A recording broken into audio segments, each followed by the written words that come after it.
All right, welcome back, everyone. At this time, we'll reconvene the commission, and that brings us, I believe, to item 19A. And thank you. And I would just note that Wesley Horn, a senior coastal program analyst in the commission's South Central Coast District office, will be presenting this next item. And if we could cue up the PowerPoint, please. Okay. Not sure. Do we have Wesley in the room? He was. Let me double check. All right.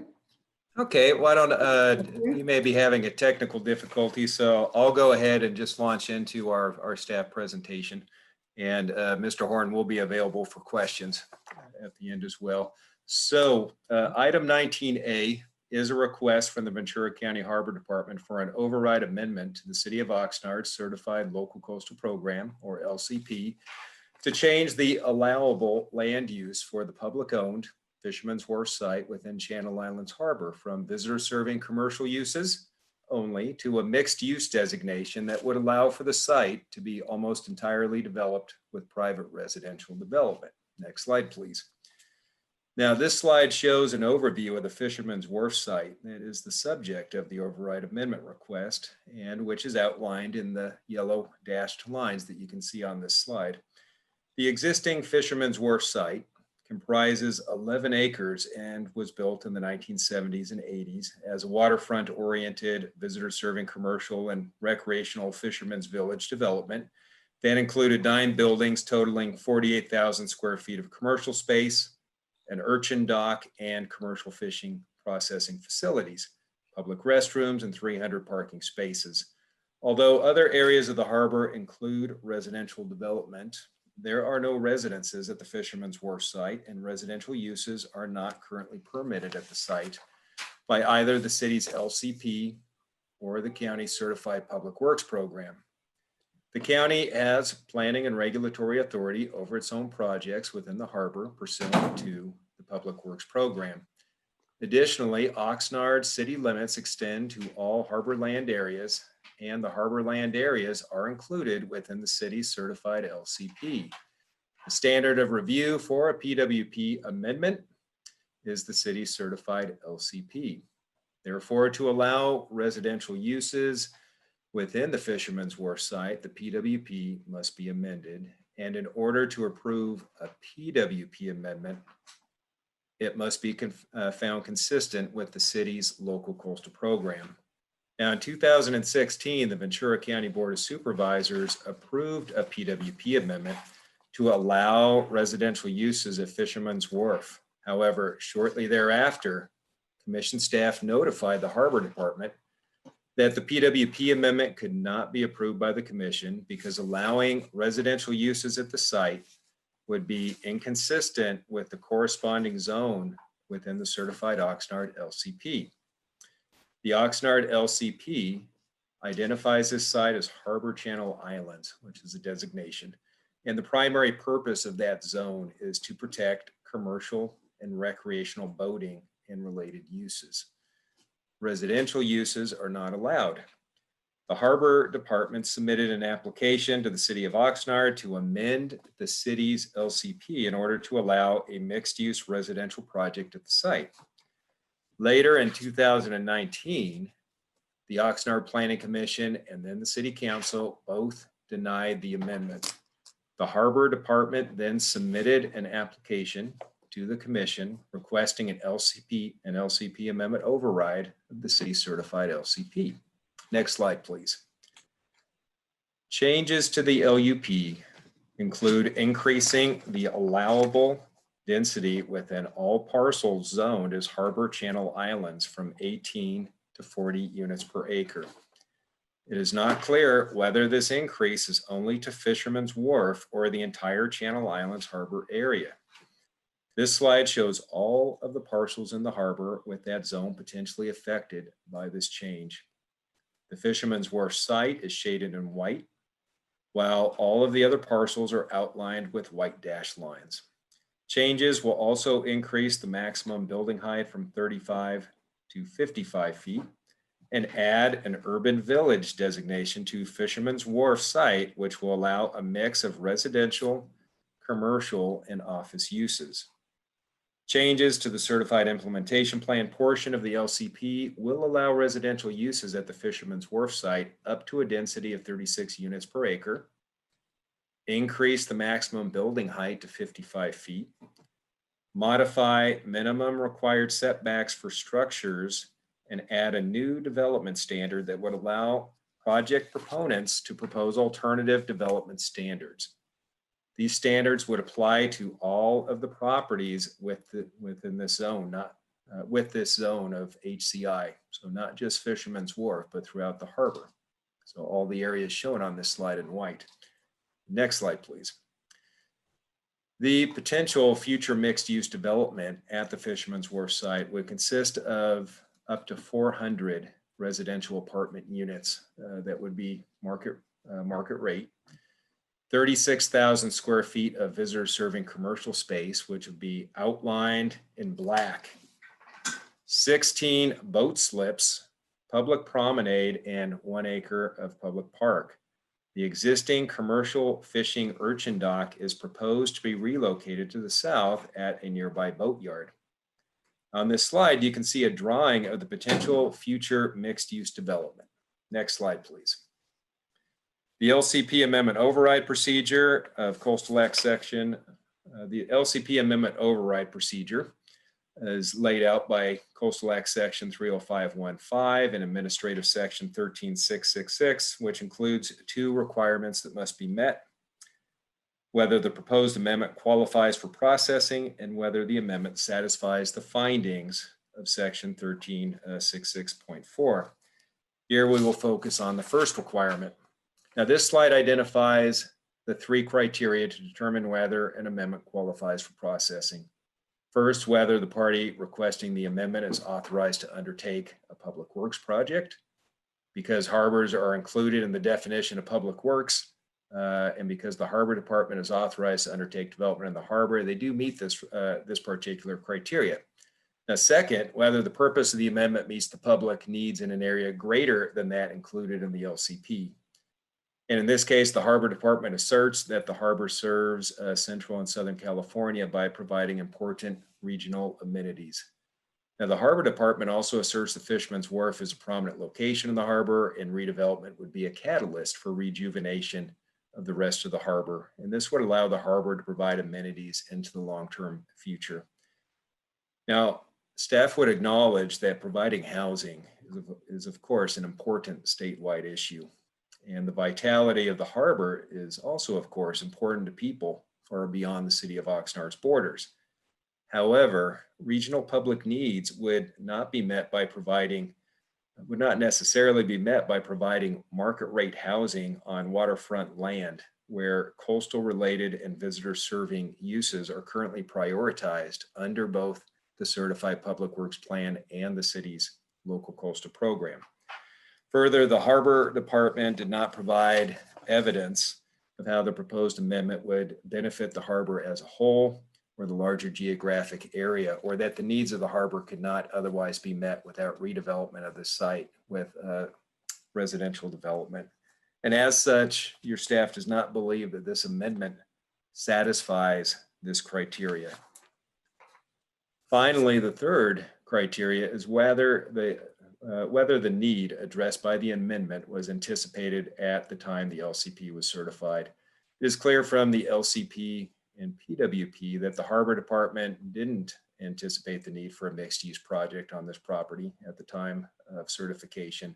And therefore, we believe that the third criteria is satisfied. But as I mentioned, it's really that we don't believe it meets that very important second criteria. Next slide, please. The second part includes the required findings of section 13666.4, which is outlined on this slide. Now, the first finding requires meeting the needs of a larger geographic region and is identical to the second criteria on the previous slide, which was found to be insufficient, and I will not discuss further here. The second is whether the development is consistent with Chapter 3 of the Coastal Act and the certified LCP, and your staff has identified three resource issues that are applicable here: public access and recreation, commercial fishing and recreational boating, and visual resources. Now, regarding the public access and recreation issue, the primary purpose of the zone, the Fisherman's Wharf site, where the subject site is located, is to provide and protect commercial fishing and recreational boating. But the zone also allows secondary visitor serving uses, such as commercial visitor serving uses, when those are considered subordinate and incidental to that primary use, the commercial fishing use. The existing Fisherman's Wharf is consistent. The existing development pattern on Fisherman's Wharf is consistent with this requirement because the development includes commercial fishing facilities, but also includes ancillary visitor serving facilities, including restaurants, retail, and other visitor serving recreational opportunities. The proposed override amendment would change this to allow for residential uses throughout all areas of the harbor, and particularly on the subject Fisherman's Wharf site. But it would not include any requirement that that residential use be considered ancillary or subordinate to the priority fishing and boating uses on site. And this would give market rate private housing equal priority and consideration to those other uses, which is simply inconsistent with the provisions of the land use plan and the Coastal Act policies that prioritize recreational and visitor serving uses in waterfront locations. Some level of housing may be appropriate at this location, but the amendment override does not include enough detail or strict enough standards to ensure that the housing would remain subordinate to those priority uses, or that residential would protect and provide visitor serving uses. Now, similar to the issues raised with access and recreation, the proposed override would give market rate housing equal priority with the existing permitted commercial fishing and recreational boating uses allowed on site. And again, it wouldn't have any of those standards that would be adequate to protect those resources or ensure that the new uses were ancillary. Now, finally, for visual resources, the eastern side of the harbor is primarily built out with industrial boat yards, and Fisherman's Wharf includes some of the only available public access with unobstructed views of the water. Because the amendment does not include specific details or standards about the scale, size, and layout of a future mixed-use project, the site could be developed with any combination of structures that block or impact access to these visual resources in the future. Additionally, existing development in the area consists of single-family residences to the north, open harbor waters to the west, single-story industrial boat yards to the south. And I would just note that the proposed height increase to 55 feet has the potential for a mixed-use development that is inconsistent with the smaller scale and lower end height development within that vicinity. The amendment would also allow a project proponent to propose additional development standards in the future that could include a significantly greater increased heights and could exaggerate that inconsistency with the character of the surrounding area. Now, some commenters have expressed that the amendment also conflicts with the Commission's environmental justice policy, because the conversion of lower cost visitor serving facilities that currently exist on site, their conversion to market rate residential units would be a barrier to persons with low income. While the Coastal Act does not authorize the Commission to regulate affordable housing, the environmental justice policy recognizes that affordable housing is a legitimate environmental justice issue, and that the provision of housing cannot be permitted at the expense of coastal resources. Here, the amendment does not include any provision for affordable housing and would allow for market rate housing to be given that equal priority without sufficient standards to protect and provide public access and protect fishing and recreational boating. Now, regarding the third finding on alternatives, the Harbor Department has analyzed 11 alternatives to a future mixed-use development project, but they have not provided alternative LCP amendment language to address the issues raised by the City of Oxnard and Commission staff. I would note that there are feasible alternatives that do exist. The Harbor Department could coordinate with the city in developing an LCP amendment that include detailed mixed-use development standards to address these issues. that were raised by the city, or the Harbor Department could work on ways to maintain the existing visitor serving recreational boating and commercial fishing development on the site and continue to seek redevelopment proposals to redevelop the site consistent with both the PWP and the LCP. Now, finally, the fourth finding for an override, denial of the amendment override would not adversely affect the public welfare as identified in the general provisions of the Coastal Act. The Coastal Act encourages well-planned development, including affordable housing within the coastal zone, but also recognizes that the state has limited waterfront coastal areas, and those waterfront areas should be prioritized for development of coastal dependent and coastal related development. That is not to say that providing housing on parcels designated for visitor serving uses is not important, but to allow market rate housing within a harbor that has the potential to impact public access and recreation, commercial fishing, and visual resources when it hasn't yet been clearly demonstrated how such a change would benefit a larger geographic region, and staff's opinion simply does not justify an override of another local government certified local coastal program. Now, there is an addendum to the staff report responding to public comments, a letter from the Harbor Department, and a letter from the city. In their letter, the Harbor Department states that their override application to the commission did in fact include development standards, and that commission staff did not adequately analyze those standards, and had commission staff included these standards with the amendment, it, in their opinion, would have made the project or the amendment consistent with required findings for an override.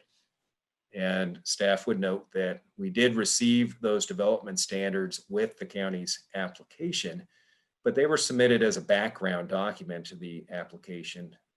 They were not included in the text changes, either to the land use plan or to the implementation plan. And I would also note that we're basing our review of the override on what was before the city. So when the city denied the original land use plan amendment, again, these development standards were not before the city, and the city did not act on those. Now, more importantly, I'd also note that we don't agree that those standards that were submitted, they simply don't address any of those issues which I just mentioned. They don't address the substantive issues. And we simply believe that the override process is not the appropriate process to try to move this project forward. Next slide, please. In closing, staff is recommending that the County of Ventura's request for an override amendment to the City of Oxnard's Certified Local Coastal Program to facilitate what would be a primarily residential project on the Fisherman's Wharf site, which is specifically designated for harbor-oriented and visitor-serving commercial uses, be denied. The Commission relies on local governments and local land use planning procedures, and also coordination with Commission staff to achieve maximum responsiveness to local conditions. The LCP amendment override process is an extraordinary measure that allows the state to intervene in local planning to ensure that a local government does not obstruct development of a region involving a regional concern. And for the reasons that are discussed in the staff report and that I just mentioned, allowing a mixed use project with market rate housing on the waterfront of the harbor simply does not meet that high bar. Instead, a better process would be for the Harbor Department to continue coordinating with the city and commission staff on an LCP amendment that would be processed by the city, and that could be found consistent with the LCP and the Coastal Act. Now, the motion to accomplish our recommendation can be found on page 12 of your staff reports. That concludes the staff's presentation. We are available for questions. Thank you.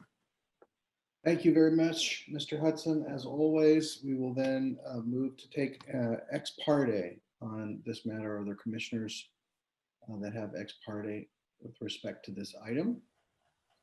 Mr. Uranga? Yes, Commissioner Padilla, thank you very much for giving me, President Padilla, for giving me this opportunity.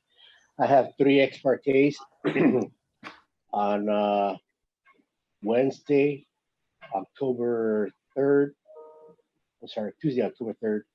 I had an ex parte conference call with Sarah Wan, Renee Alou, Judith Dugan, Diane Delaney, Debbie Mitchell, and my chief of staff, Selena Luna, where we discussed their opposition to the project, and it's on file. On August 4th, at approximately 1:30 p.m., I had a conference call with Ashley Golden, Assistant City Manager, Ken Roselle, Assistant City Attorney, Ryan McDonald, Council Member, Bert Perallo, Council Member, Vianney Lopez, Council Member, and my chief of staff, Selena Luna, who also expressed their opposition to the item. And then on the same day, Wednesday, August 4th, I had an ex parte with Mr. Mark Sandoval, representing the harbor of Ventura Harbor, and he expressed his support of the project, and all these ex partes are on file. Thank you. Thank you, Commissioner Uranga. Commissioner Howell? Thank you, Chair Padilla. My ex partes are also on file. They were with Councilmember Carmen Ramirez and Commissioner, Director, Jason Hodge.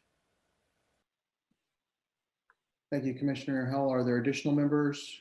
All right, I have 4 ex partes on this matter. 2 are on file.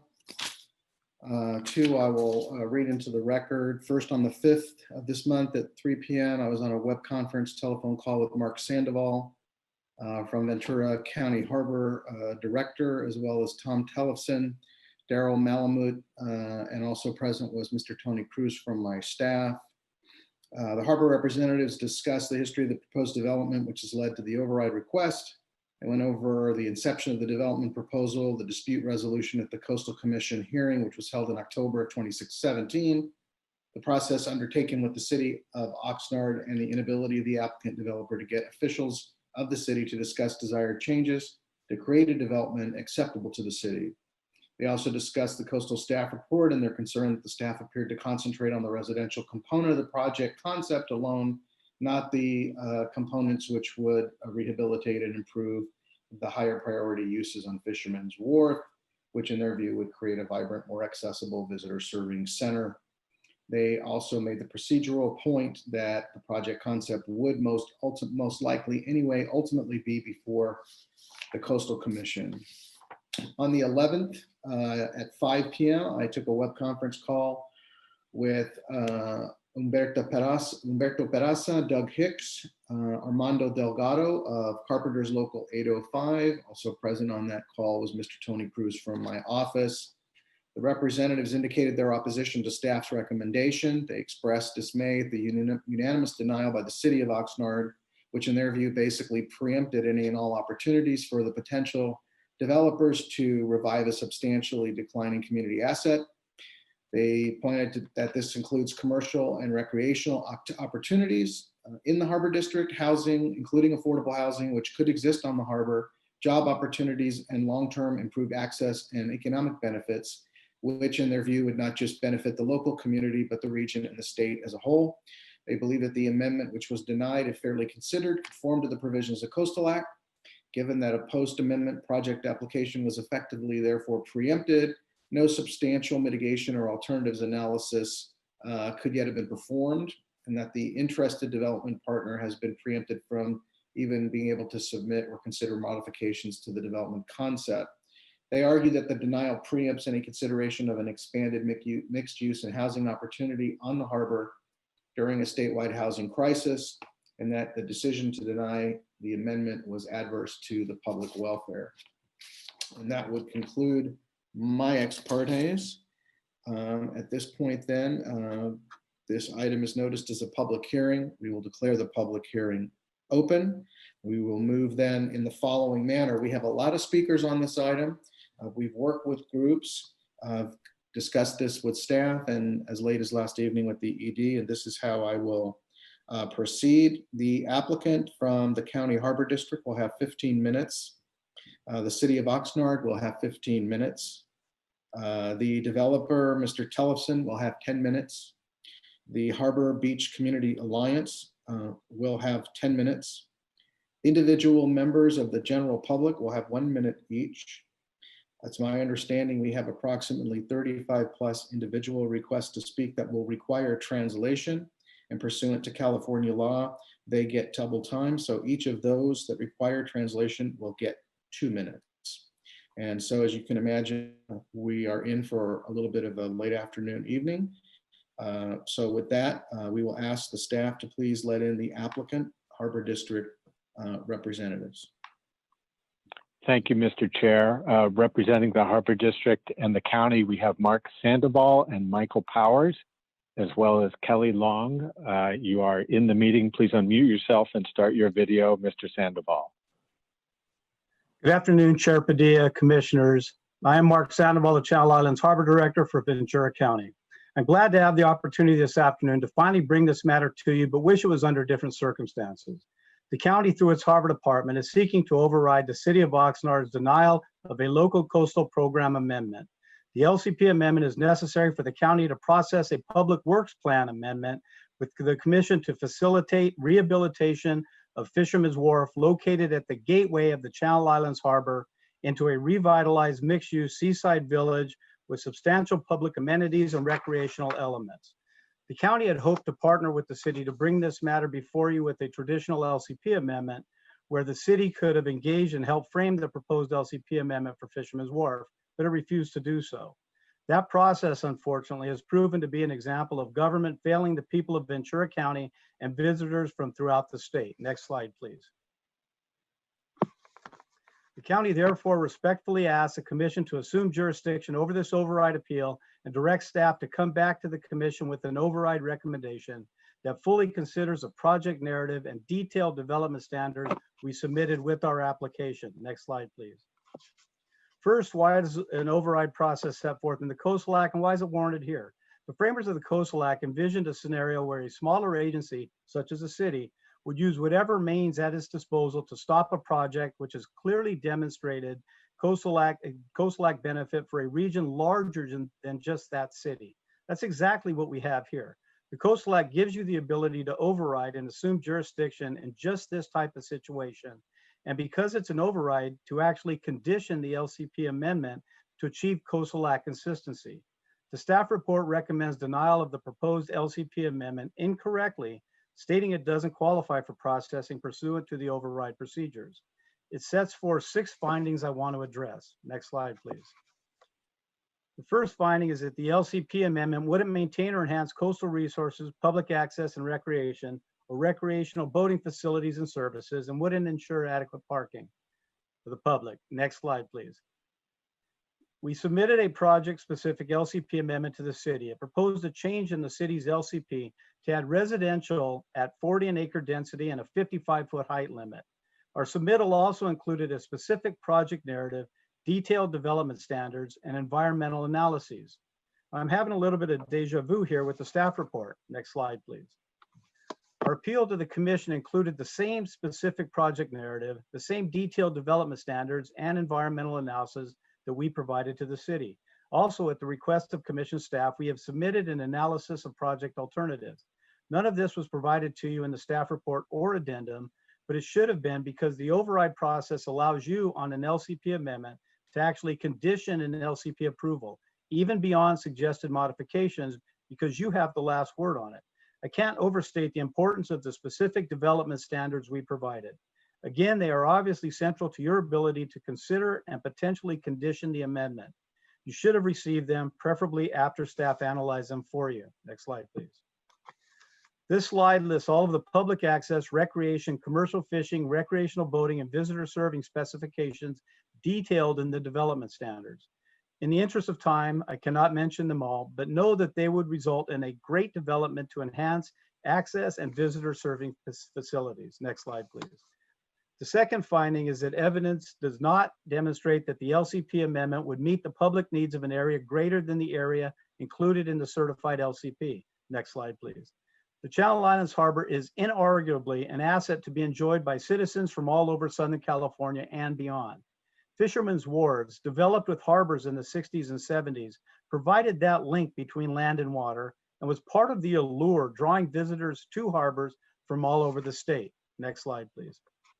In our harbor, only 18% of the boat slip renters reside in the city of Oxnard.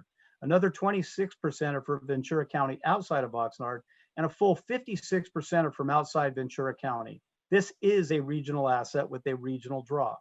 The Fisherman's Wharf Retail Center, which is and has been 70% vacant, is an integral part of that regional draw, but it cannot be developed as a standalone project. Next slide, please. The third finding is that because the amendment lacks sufficient specificity standards, it is possible that future residential development could be of a size, scale, layout, or design that has the potential to impact or limit existing and future public access. Next slide. As previously noted, the application for the city and for the Coastal Commission included detailed development standards separated into 4 categories. They include very specific standards regarding required public amenities, number of units, square feet of commercial, building height and variation, setbacks, corridors, and open space requirements. Next slide, please. The fourth finding is that the reprioritization of uses is inconsistent with the LCP and Coastal Act requirements that prioritize fishing, recreational, coastal development, coastal dependent, and visitor serving uses in waterfront locations. Next slide, please. Now, opponents have argued that this is a residential development which secondarily refurbishes a commercial center. The harbor is a regional asset, and as such, a vibrant gateway retail/commercial center is of utmost importance. The county set out to redevelop Fisherman's Wharf in 2004. Through 2 separate RFQs, we had negotiations with 3 different development teams and proposed project mixes, which included apartment units starting at 800 and now down to 390. It became obvious that Fisherman's Wharf, the gateway to the harbor, would not be developed without a financial anchor, in this case residential. Since 2011, when the city adopted its 2030 general plan recommending apartments at the site, the county has marched forward with an LCP amendment featuring project-specific development standards requiring new, expanded, and substantially enhanced public access, recreation, and boating amenities throughout a mixed-use development. The staff report calling into question a reprioritization of uses is counter to the reason for, and more importantly, the need for apartments to balance a revitalized Fisherman's Wharf Commercial Center, a revitalization which will do nothing but enhance Coastal Act priorities. Next slide, please. The fifth finding is that reasonable alternatives have not been examined and mitigation measures have not been included that substantially lessen any significant adverse impact so that there is no feasible environmentally damaging course of action to meet the public need. In April 2017, at Commission staff's request, we submitted a detailed alternatives analysis which evaluated 11 alternatives. The submittal to the city and to the Coastal Commission also included a consideration of environmental factors which analyze environmental impacts. The staff report notes that these were included, but has not provided them to the commission or analyzed them, again omitting a critical step in the careful balancing the Coastal Act override process requires. Next slide, please. The sixth finding is that an approval of the override would be contrary to the Coastal Act's goals to assure priority, next slide, please, priority for coastal dependent and coastal related development on the coast and to maximize public recreational opportunities along the coast. Next slide, please. We share the objectives regarding oceanfront development of including expanded and enhanced public access amenities, revitalized visitor service serving commercial uses, safe and efficient commercial fishing facilities, enhanced on-water recreation facilities, and improved on-water public access. Next slide. Our detailed development standards demonstrate, next slide, that all of these objectives would be met with the approval of this LCP amendment. Next slide. Unfortunately, this project simply cannot be developed without the residential as a financial anchor. Next slide, please. The opponents contend that apartments would not fit in the harbor. This slide shows the size of the proposed development with other buildings in the harbor. As you can see at the bottom of the slide, the apartment complex will be 683 feet long and 55 foot high.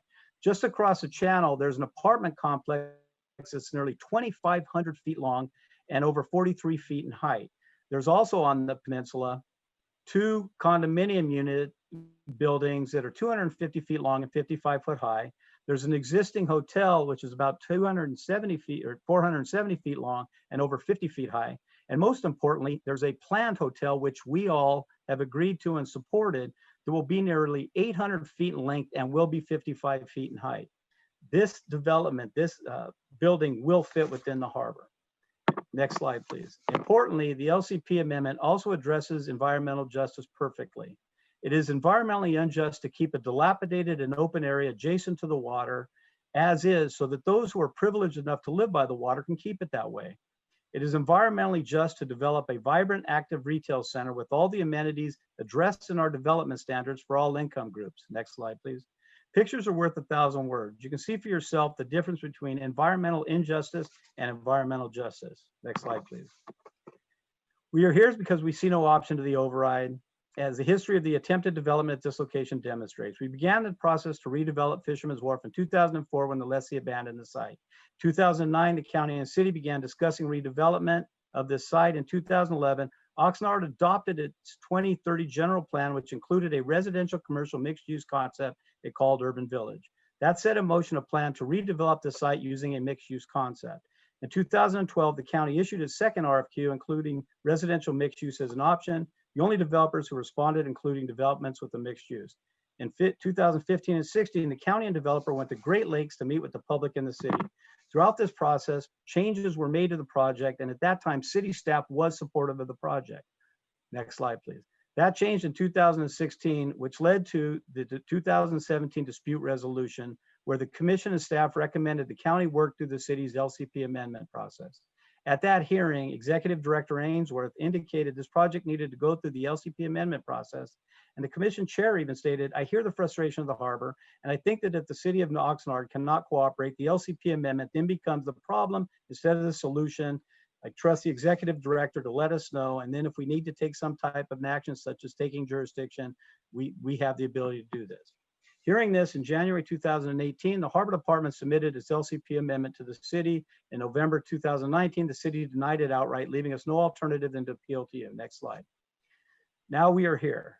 The opponents contend you can build apartments anywhere, but this is not an apartment project. It will redevelop a decrepit regional asset into an inviting one, a mixed-use seaside village, which requires the inclusion of apartments to make it work. Therefore, I ask the commission to assume jurisdiction over the override appeal. Page 4 of the addendum says the development standards weren't analyzed, but even staff notes some ideas. We cannot start over, and we shouldn't have to. We should have the opportunity to discuss with staff how to get to an approval with the conditions the override process permits. Therefore, we ask that you direct staff to come back with the staff recommendation for the LCP amendment override that fully considers the project narrative and detailed development standards which we have already submitted. With your approval, the specific project will then come back to you for your approval under the Public Works Plan Notice of Impending Development process, at which time the city, public, and your commission will be able to discuss the specifics of the project. Next slide. Thank you. Ventura County Board Chair Kelly Long and County CEO Mike Powers will also speak briefly. Thank you, Mr. Sandoval.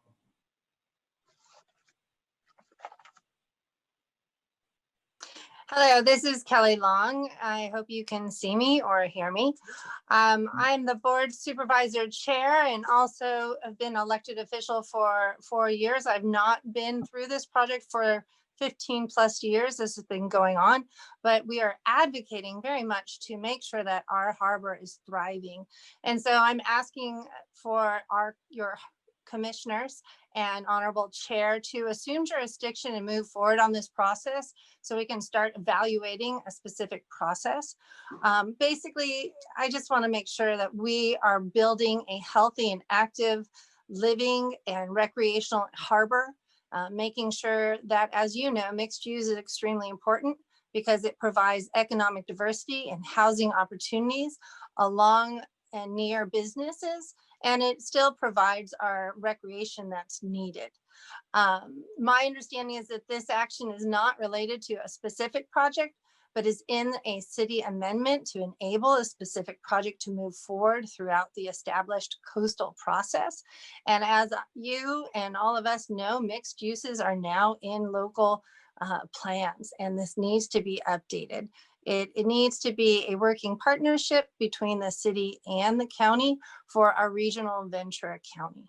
So I ask for you to move this ahead, approve the LCP, and help us with this. So thank you. Go ahead, Mike. Good afternoon, Chair Padilla, commissioners, and Director Ainsworth and team. Can you hear me okay? Yes, we can hear you. Okay, thank you so much. This has been a very long process. of course, with a developer who's shown tremendous commitment. I attended the dispute resolution in 2017 and walked away understanding the county needed to go through the city amendment process. As recommended, the county has been going through the process since early 2018, although we did not get there. Before then, we had good meetings with Executive Director Ainsworth and his team, as well as city management leadership, though for a host of reasons, we did not get resolution there either. We've also had some constructive meetings with two of our board members, Harbor Director Sandoval and myself, as well as two council members, City Manager Nguyen and his team. And although we did not resolve issues, they were looking at harbor issues in general, they were very positive and productive discussions.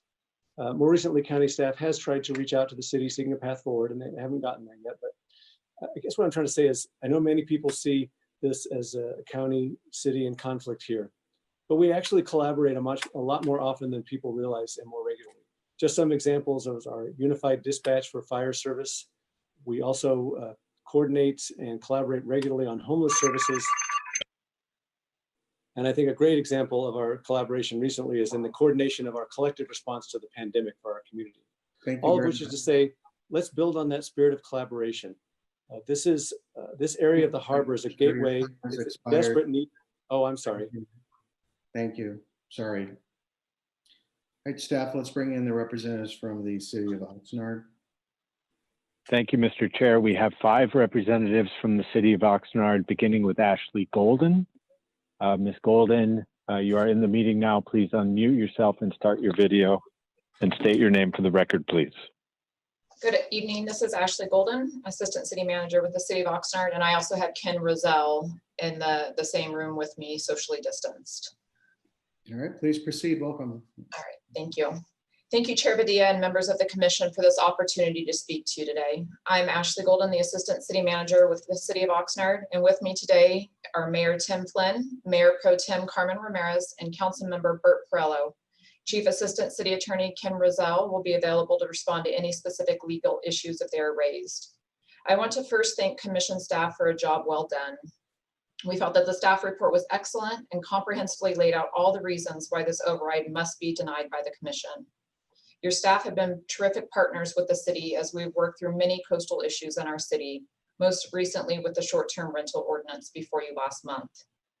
The city has reviewed the staff report analysis and fully agrees with the staff recommendation. We ask that the Commission accept staff's recommendation and deny the LCP amendment put forth through this extraordinary override process.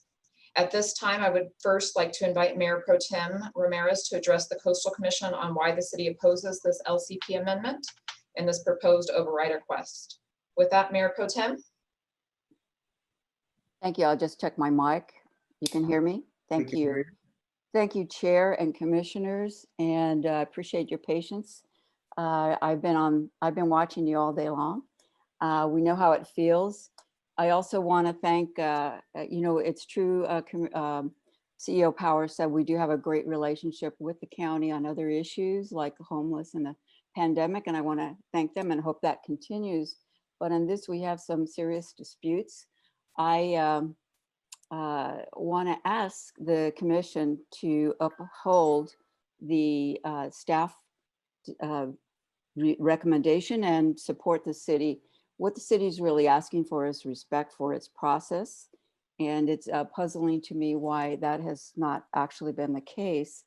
I'm a former legal aid attorney. I continue to be an attorney. I spent my decades of my career supporting affordable housing and the rights of tenants. And our city's been doing a great job providing that kind of housing and closer to the transportation center we have. And we could just look, we have approved lots and lots of housing that's affordable. However, this project, as represented by the developer and the county, includes not one unit of affordable housing. So this is a major issue that we would be, you would be approving a project that would be an exclusive enclave. The developer has said this is going to be the most expensive housing in the area, in Oxnard for sure, no affordable housing. And that's not what environmental justice requires. In the last RENA cycle, our city approved 5,244 housing units including 171 low-income units, 902 low-income units, and other moderate income units.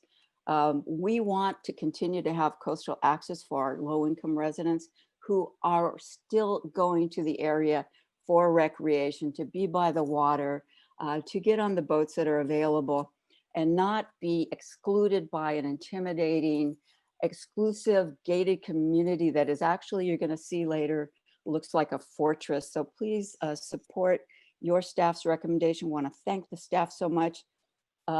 Under the city's general plan, an urban village is only activated if there's a specific plan, and that has not been presented to the city. We ask for respect for the city and the residents who have long asked for their say about this project, but they haven't gotten it. So instead of high-end residential housing, we'd like to continue the coastal access that is available, will be available. We want to see the harbor improve. We want more restaurants and coastal serving sources, but not an exclusive enclave. So now I'm going to turn it over. Thank you for your time. Turn it over to Councilmember Perrella. Thank you. Thank you, Pro Tem Ramirez. Do we have the council member? Thank you. Chair Padilla and committee commissioners, can you hear me? Yes, we can. Yes, yeah. Thank you very much. My name is Bert Perrella, and I'm privileged to represent the city of Oxnard as one of 7 council members for a city that close to 250,000 people, residents in this community. I represent District 1 in the city of Oxnard, which includes Fisherman's Wharf and most of the coastal zone within my city. This project is not on the outskirts of town. It is in the heart of my community. As a council member, it is important that I listen to the concerns of my constituents and also consider the important issues that the city as a whole is facing, including potentially giving up its authority.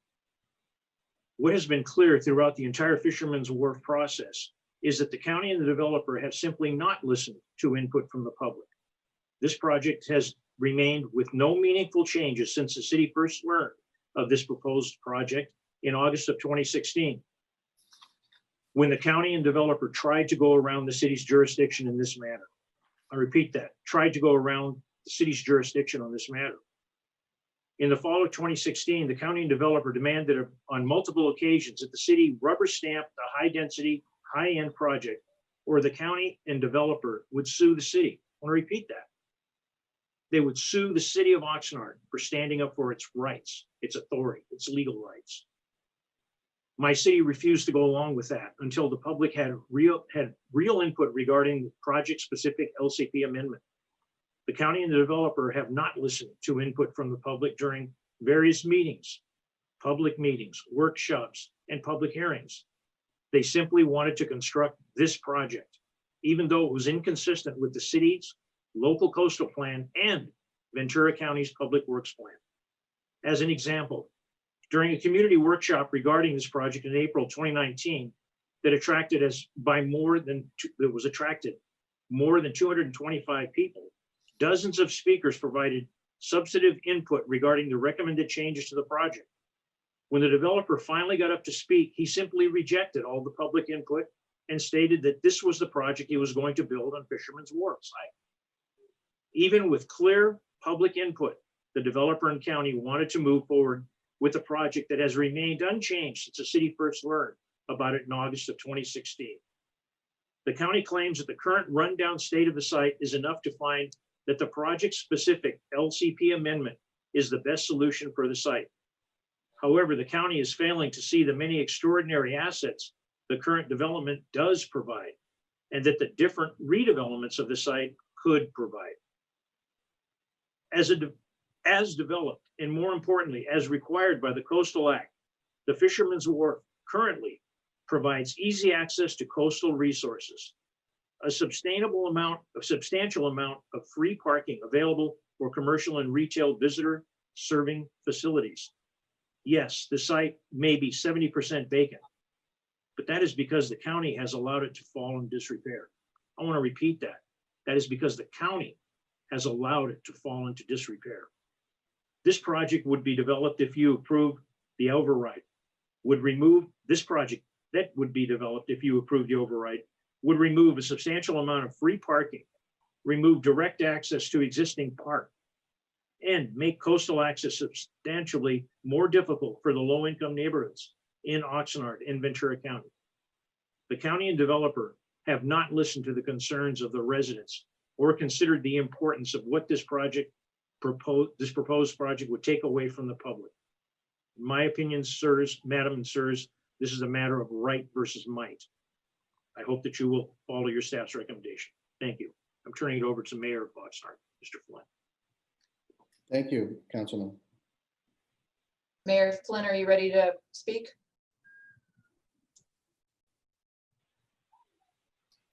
Do we have? Sorry about that. I just had to unmute. Thank you very much, Chair Padilla. And I want to say, after having taught high school for 25 years, that your patience would have served you well in a public high school classroom. So I'll just go ahead and start and say that the issue, Mr. Chair and members of this distinguished commission, really is at the very core of it is the city's local coastal plan, which was crafted and updated many years to really reflect the goals and objectives of the Coastal Act and the California State Coastal Commission. And the primary issue here at hand is not only a dispute between the county and the city about what allowable uses are at Fisherman's Wharf, but it's about public access. And public access is at the very core and very key to this dispute that the county and the city have right now. So for more than 30 years, in fact, the city, or the dispute between the city and the county regarding these allowable uses at Channel Islands Harbor has really been focused on the fact that our LCP is centered around visitor serving, commercial and boat related uses. That's the bottom line.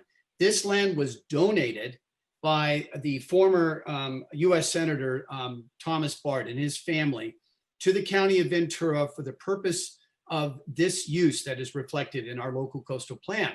And the bottom line is that historically, any local coastal plan amendment or specific projects within the city's coastal zone have gone through a robust public process where public input has been welcomed as a part of the approval process for any proposed LCP amendment. And this obviously helps ensure that the needs, concerns, and interests of the community, the property owner, and the developer are properly considered during this approval process, and that things are properly vetted.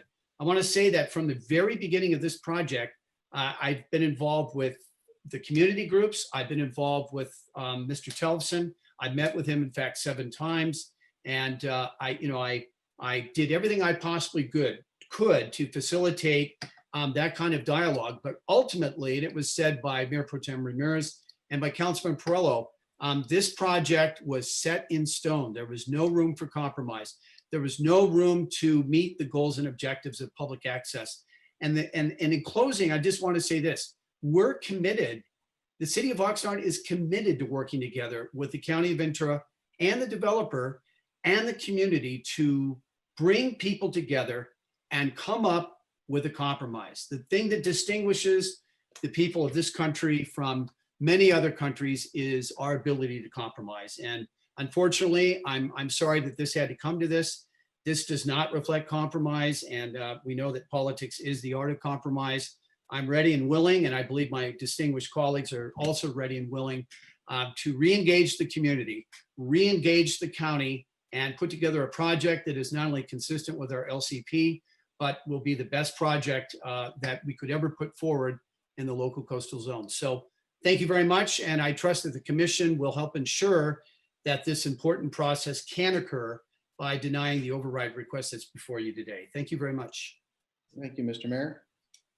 And just to conclude, we would like to thank the commission for its time. We know that this has been a long day already and we have a long day ahead of us. And we'd just like to restate our position that while the city strongly opposes the county's request for an override to amend the city's LCP, the City of Oxnard remains committed to working together with the county like we do on so many other issues like Mr. Powers raised. We'd like to reserve any remaining time for a rebuttal. Thank you, Ms. Golden. That the applicant is entitled to rebuttal. That would be the county harbor district, but I appreciate the testimony very much. It's valuable. You'll likely have some questions from members after that. All right, staff, let's bring in, I believe, Mr. Tellefson, the developer representative. Yes, Mr. Chair. Mr. Tellefson, you're in the meeting. Please unmute yourself, start your video, and state your name for the record. And they will have 10 minutes. Thank you, Honorable Chair Padilla, members of the commission, members of the staff. My name is Tom Tellefson, and I am one of three principals of Channel Islands Harbor Properties LLC, the proposed developer of the project that is the subject of this hearing. And I'd like to ask you something, if you probably something you probably have not been asked before, and that's to put yourself in my shoes. Although you're going to hear testimony about the project today, today's hearing is about process, not the project. And more specifically, what is the right process for this project to go through and who should control it? Until now, it has been the county and then you, the commission, straightforward. The harbor is the gateway to the Channel Islands and the Fisherman's Wharf site is the gateway to the Channel Islands Harbor. The county owns the Fisherman's Wharf site and the harbor. It built the harbor as a public works project, an attraction to visitors from a broad geographic range. The county is also the permitting authority for any project in the harbor. So its building codes and planning standards apply, and they are different from the city's. The harbor's public works plan has gone through 6 previous public works plan amendments on this basis.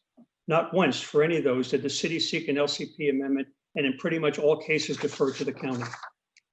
That was a clear and forthright situation when I submitted my response to the county's RFQ in 2012, and then was selected as a developer in 2014. And at that time, I had no reason to believe that process would change because 1, of the historical experience of the 6 prior LCP amendments. 2, the city on its part passed a general plan amendment in 2011, designating this site as an urban village to include mixed uses, including multifamily residential. And 3, the city's general plan provided for it to defer to the county on anything that happened on Fisherman's Wharf site. And prior to my group being selected, there were numerous RFQ responses submitted going back to 2004 and 2 developers selected. In all cases, a multifamily component was included in all responses. That is for one simple reason. We in the private sector can only make the project work economically if there is a commercially viable use added. And the only use that fits that requirement is multifamily residential. There is no financially viable way to make a standalone retail and restaurant project work on this site. And there are no other commercial uses that fit on the site. It is not a hotel site, an office site, an industrial site, or a condo or single family residential site. That was the way things stood until September of 2016. Again, 2 years after I was first designated as a developer. I went through 2 solid years of processing with the county, during which I and my team met numerous times with all of the city departments, the City of Oxnard departments, presenting the project without once any city person raising an issue. In addition, I met numerous times with the community, and specifically, virtually all of the stakeholder groups living in or representing the harbor. I made substantial adjustments to our program, layout, and design as a result of those meetings and the process. However, in doing so, I never veered from the stated vision in my RFQ response of developing a lifestyle-oriented waterfront village, combining a mixture of restaurants, cafes, services, retailers, and public amenities, serving not only the community contained within the residential component of our project, but also the broader market of visitors to the harbor area. Our project will offer view corridors and pedestrian waterfront promenades. It will be a place where people can gather for leisure activities, shop, dine, people watch, and view and participate in the harbor-generated features and activities. The development of the project we contemplate will play a major role in the revitalization of the Channel Islands Harbor. It will provide visitors with a reason to visit the harbor and local residents with quality waterfront shopping and living experiences for them to utilize on a regular basis. All of that you saw in the graphics presented by Mark Sandoval in his presentation. Then, in 2016, the city changed its mind. 4 years after the county's RFQ, 2 years after we had been selected as a developer, and virtually over 30 years after the initial public works plan and the 6 amendments had occurred. Suddenly, the city decided that it, and not the county, should have control of the Fisherman's Wharf site, my proposed project in it, and the entire harbor. So it amended its general plan to provide that the processing of an LCP amendment on the Fisherman's Wharf site would require and be conditioned on the project going through a city-specific plan approval process, including CEQA review. The county objected, and when they and the city did not arrive at a resolution between them, the county filed for a dispute resolution with your commission in 2017. Your commission denied the dispute resolution. Your staff directed the county to go through the LCP amendment process with the city. In December of 2019, the city denied the LCP amendment without providing any guidance as to what it would be acceptable. Through all of that effort with the city, we continuously expressed our willingness to consider adjustments to the project to address the city's desires, concerns, and objectives. The city not only would not provide any direction, but instead adopted the position that the only option we had was to toss everything out we had done and start from scratch with them, and that it would be the city's building codes and planning standards that would apply and not the county's. The result, the county of Ventura that owns the harbor and the Fisherman's Wharf site in the harbor and has demonstrated that the harbor and the Fisherman's Wharf site are clearly regional assets with a reach well beyond the local city of Oxnard, is in a standstill with the city of Oxnard, who is now seeking to assert its control of the harbor and the Fisherman's Wharf site. This very scenario is contemplated in the Coastal Act, which has provided for a resolution of it by your commission via the override process. But your staff has concluded it does not qualify for the override process. They somehow believe that the intransigent city will miraculously come to the table and approve an LCP amendment that the county can live with and you can then will approve. Or in the alternative, the county will cede control of the harbor and the Fisherman's Wharf site to the city, an asset the county is invested in and that is an attraction to the extended geographic area. Neither of those options are palatable, nor will they result in anything different. In addition, in its staff report, the commission staff based its conclusion on an erroneous analysis. It concluded that the project that is a subject of the LCP amendment is merely an addition of residential housing to the current Fisherman's Wharf. In doing so, it assumes that the retail, restaurant, commercial, and public amenities components of our project are the same as those of the current Fisherman's Wharf, and the only difference is adding multifamily residential. That is blatantly wrong. The current Fisherman's Wharf is and will be gone. It has no place in our project. Rather, our project is a mixed-use project that will encompass a mix of retail and multifamily residential uses with an architectural design and layout that reflects and captures its Channel Islands Harbor location and offers visitors to the harbor a sense of place. Before concluding, I'd like to return to our community outreach. Notwithstanding our efforts with the community, a group of harbor residents became vocal opponents of our project and voiced that opposition at every public meeting of the county. The county considered their opposition and as a result added some additional conditions on our project to address some of their objections. But that group continued on and formed the Harbor Beach Community Alliance, who you will hear from today. But in reviewing the objections raised by them, the county concluded they had all been addressed. However, in the interest of determining if the Harbor Alliance's opposition was shared by the greater Oxnard area, we reached out to the public through various efforts as follows. We engaged a firm to go door to door, introduce the project, and seek response. That effort resulted in calling on over 4,000 homes in Oxnard, connecting with 2,000 of them and receiving an 87% plus support for our project. Of the remaining 13%, over 10% were undecided, leaving only a few percent not in support. Many of those supporters have written letters to the commission and are contained in your package. Many are signed up to speak today. We also engaged another firm to use social media to reach out to a broader community. Same results, substantial support from the overwhelming majority of those reached supporting us. You will also hear from many of them today. We also created a website via a group called Co-Organize and sought feedback from the relevant general public as to their views of the project, as well as requested them to weigh in what they would like to see in the project. You will hear the results from another speaker, but again, overwhelming support. The result of our community outreach, well beyond just the harbor residents, was that we realized the project we were proposing had overwhelming support, and further that the overriding message we received were, they wanted a place in the harbor to visit, take their families, and enjoy the harbor amenities, have places to eat, drink, and relax, and places where they and their children could play, and we were delivering that. In addition, they liked the fact that our project would create jobs that they might be able to get. And they also saw that our project would provide the opportunity to live in the harbor on a basis they can afford. Living in the harbor today is primarily through ownership, and they are priced out. There are apartments in the harbor, but they are also virtually 100% always leased. And as a result of this last desire, we have now expressed our willingness to add an affordable component to the project to offer even the most income-challenged families an opportunity to live in the harbor. I urge you, the commission, to assume jurisdiction as provided in the Coastal Act.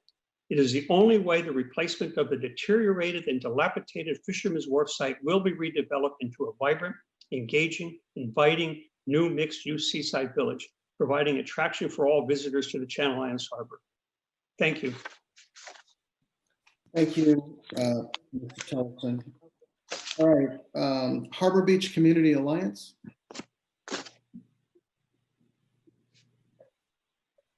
Could I have the PowerPoint up, please, before my time starts? And just to clarify, who is speaking on behalf of the Alliance? Yes, my name is Renee Ayu. Good afternoon, Chair Padilla and Commissioners. My name is Renee Ayu with the Harbor and Beach Community Alliance.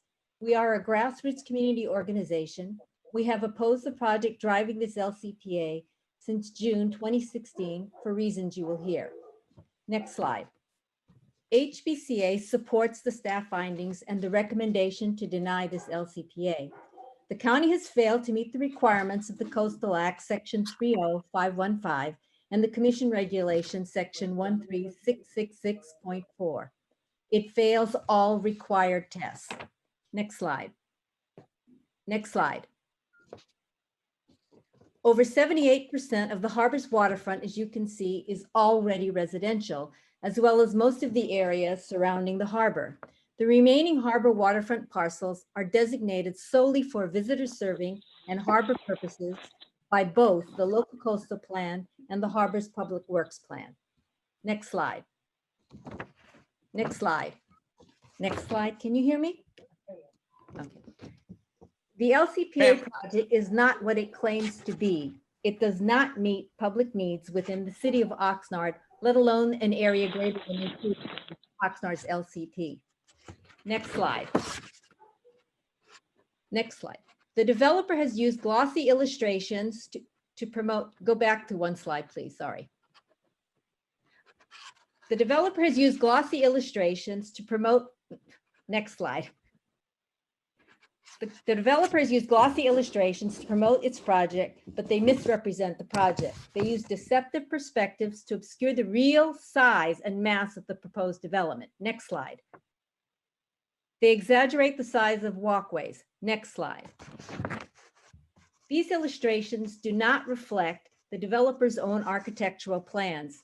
There has been no genuine effort to modify the project to address the concerns of the city and the public. Not a single detail of this project has changed since the county approved it in 2016. Next slide. This is the current Fisherman's Wharf area outlined in red. Next slide. This slide shows the scale model an HBCA member built superimposed on the Fisherman's Wharf area. The model was built using the developer's own architectural plans to help people understand what this project really is. And that's important. We hope you recall seeing the actual model at the May Environmental Justice hearing last year. We brought it there to demonstrate the extraordinary effort that the public and volunteer community organizations like ours must make to oppose a development that is not fairly or accurately represented. It is vital for an area like Oxnard with large underserved groups and not enough public areas for relaxation and enjoyment. Next, the challenge is even more daunting when the advocates of the development are a government entity and billionaire developers that place financial interests over the public's interests. The project is a massive apartment complex. It is 2 city blocks long and there are no view corridors. Next slide. Its footprint covers an area the size of 6 football fields. Next slide. The fortress-like complex will stand 4 stories high, 55 feet plus 10 feet for rooftop equipment. The complex will be surrounded by a gated wall, 2 stories high, more than 18 feet high. Next slide. It is not an urban village as admitted by County Supervisor Steve Bennett. Next slide. It is not a mixed use. Only 5.4% of all building square footage will be for public use. Next slide. There are no genuine public benefits. The amenities are overwhelmingly exclusive to apartment tenants. 2 large swimming pools, a volleyball court, gardens, outdoor dining areas, fire pits, spa, gym, and more, all exclusive for apartment tenants only. Next slide. The project removes more than a third of the existing park. It eliminates all 45 free parking spaces adjacent to the park and public dock used for launching kayaks, paddleboards, and other recreational activities. Without the adjacent parking, public use of the remaining park and launching of their recreational equipment will be very difficult unless you live in the complex. Next slide. The project will impede and significantly limit public access, recreation, and view resources that currently exist. Next slide. The project fails to provide adequate parking essential to public access. It is underparked by 390 spaces. It does not meet Oxnard's parking codes, nor the county's own coastal zoning parking ordinances. There is no on-street parking and virtually no public transportation nearby. Next slide. The harbor director believes if the project is underparked, the only one at risk is the developer. Next slide. This is wrong. The real risk of inadequate parking is the permanent loss of public access to a coastal resource and the failure of visitor-serving businesses. The LCPA project is not about revitalization, but privatization of Fisherman's Wharf and the harbor. Next slide. The project also exposes the public to traffic safety issues. Visitors and apartment tenants will be required to make non-signalized left turns and U-turns in and out of the project, as shown by the green arrows. The project is located at a busy intersection and a key access road that is the only road to and from public beaches and the California Coastal Trail. Next slide. The LCPA project does not support environmental justice. It does not maximize public access nor protect this coastal resource for all to enjoy. It will obstruct public access for generations. It will convert this harbor area into an exclusive enclave for the few who can afford to live there. The developer told the supervisors, quote, "These will be the highest end rents available in the market here," end quote. And that is what market rate rents for upscale waterfront apartments are, the highest rents in the market. And now the developer tells us they want to put in affordable apartments, but it's still going to block public access. So next slide. This LCPA is scary and dangerous. It affects many areas in the harbor, not just Fisherman's Wharf. The county has revealed its intention to replace other designated waterfront visitor serving and harbor areas with more high density luxury residential. There are county documents for other harbor parcels with ERNs that have been recently extended to the same developer, where the proposed developments are high density luxury apartments like the one proposed at Fisherman's Wharf. These areas are currently designated solely for visitor serving uses by both Oxnard's LCP and the harbor's PWP. The LCP would allow development like the one driving this LCPA, and the city would not have a say in what happens to their coastal zone. Next slide. The LCPA allows the priorities of harbor uses, allows changes to the priorities of harbor uses throughout the entire harbor without further study, without analysis, and without city approval. This makes no sense. An LCPA allowing the county or any developer to develop within the city of Oxnard without city approval makes no sense. The staff report points out there are alternatives open to the county. There is even a legitimate unsolicited development proposal received by the county in October last year that is visitor serving, requires no residential, and provides public amenities and free access to this area for all income levels. Next slide. We urge you to support your staff's recommendation to deny this LCPA. They got it right. Thank you. Thank you.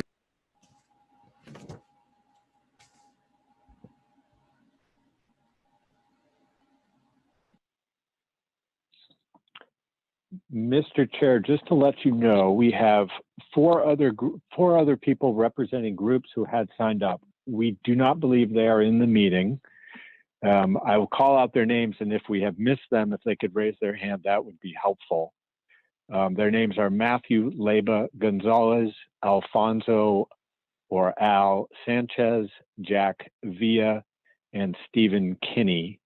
If one of those individuals is in the meeting, please raise your hand so that we can find you. If we are unable to find them, and I don't see anyone raising their hands at this point right now, that would conclude the presentations that we have from groups, Mr. Chair. And Let's see if you get a response to that. So let's give that a few seconds. And if not, we'll start with the individual speakers. Just a notation. I think that Ms. Sarah Wan had signed up as an individual, but she actually represents and is part of the Community Alliance group. They have a balance on their time. So when she comes in, we'll add their minute and 11 seconds balance to her 1 minute.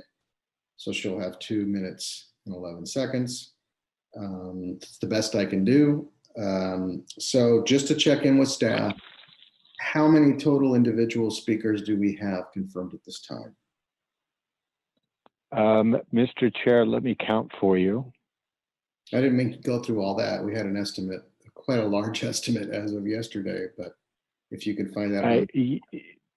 Yeah, it's quite a large number. Again, at this point, I would estimate it's on order of about perhaps 50 people. Okay. I'm also looking at our attendee list because I do note that we have a number of people who signed up to be able to just be present to answer questions. So I'm not including them in that count. Thank you. All right, let's start with the, if we don't have a additional group response that you just called for, let's start with the individual public speakers, please. And okay. Just for the benefit of the commissioners and for those that are observing or participating, English-speaking members of the general public will have 1 minute each. Per California law, those that require translation services will have double time, so they will have 2 minutes each with the assistance of the translator. So staff, go ahead and please proceed. Thank you, Mr. Chair. I do see Sarah Wan has raised her hand. I will bring her in first per your comments earlier. Following Sarah will be Tony Torres, who I believe is going to be providing some assistance to some of our Spanish-speaking speakers. As I bring Ms. Wan in, I will just give a quick reminder for members of the public. I will be announcing names of upcoming speakers and will bring you into the meeting when it is your turn.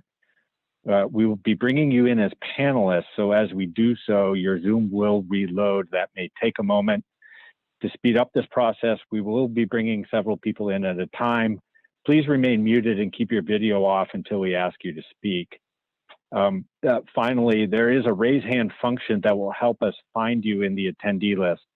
This raised hand function works by, if you're on a phone, please dial *9. If you're participating by Zoom, you should see a button to click. When it is your turn to speak, we will invite you to unmute and turn on your video. Thank you very much. As I said, first up, we will have Sarah Wan. Ms. Wan, I just brought you into the meeting. Please remember to state your name for the record, unmute yourself, and start your video. Ms. Wan, I see that it looks like you are unmuted, but we cannot hear you and we cannot see you. Okay, maybe we will come back to Sarah. Next up will be Tony Torres. All right, let's move and then we'll bring Sarah back because I think I see you now. Mr. Torres, welcome. Yes, hi, commissioners and Chair Padilla. As mentioned, I will be providing translation services for anybody that might need translation or provides commentary in Spanish. For my testimony, I'd like a video to be played that I've previously submitted. Thank you.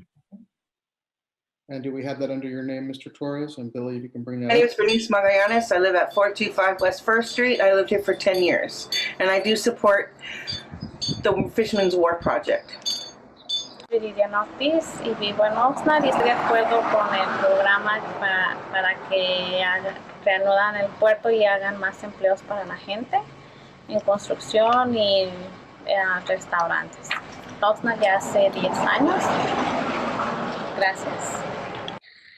I'm Joanna Steele at the Studio Gallery that I opened in 1978, the first day that Fisherman's Wharf was open. And I would love to see the wharf be like it was 15 years ago when it was fixed up and filled up with a variety of specialty shops and several restaurants. And we were doing the best business we had for many, many years, 15 years ago. Thank you. And to the last individual who's going to be providing translation, and that if we have a video clip that includes an individual that is speaking and addressing the commission in Spanish, what we request you to do, even with the video clips, is to pause the clip after their statement and to provide a translation so that we can pair the testimony with the individual and their name for the record, okay? And then, of course, with respect to folks who are joining us live and need your assistance or need translation, we'll need that done during the 2-minute time frame when they're speaking with your help. So you might pause them and then provide some translation. Yes, Chair. Well, I don't have the ability to pause the video. Your staff will have to do that. Yeah, I'm Billy. I know you're hearing me, but what we would do in the case of video testimony that's in Spanish is we would pause it after the individual and then have the translation for the commissioners, okay? I understand. Thank you, sir. Next speaker, please. Ms. Juan, I think I see Sarah. I don't know if I can hear you. I can see you. Mute me. Can you hear me now? We can hear you now. I don't know if I can see you anymore, but I could hear you for a second. I don't care. I'm just going to speak. All right. I'm going to use the 1 minute and 18 seconds left from HBCA and not take any public time. Regarding the override, we strongly support the staff's recommendation, and we understand the need for staff suggestion that the city and county negotiate to find a project that works. As you know, we support meaningful negotiations. However, I would ask that when you do that, you urge the county to be willing to untie their strings to this developer who specializes in high-end, expensive apartment development and has sued the city of Los Angeles to avoid having to put in affordable housing. Unless that is done, there can be no meaningful negotiations. In addition, we urge you to urge the county to send out a legitimate RFP. They have not done that. They have sent out RFQs, not RFPs, so that both the city and county can be able to look at new and different proposals that could result in success and a decent project. Thank you. Thank you, Ms. Juan. Next speaker.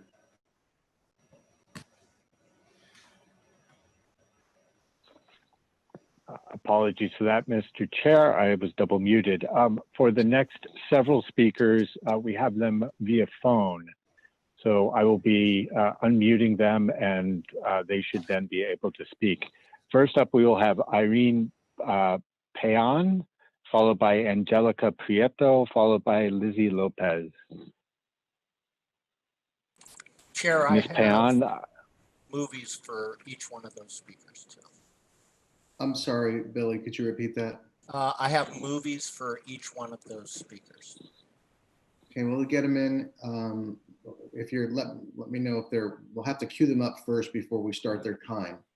Bring them in and they can state their name for the record and then we can play their video clip.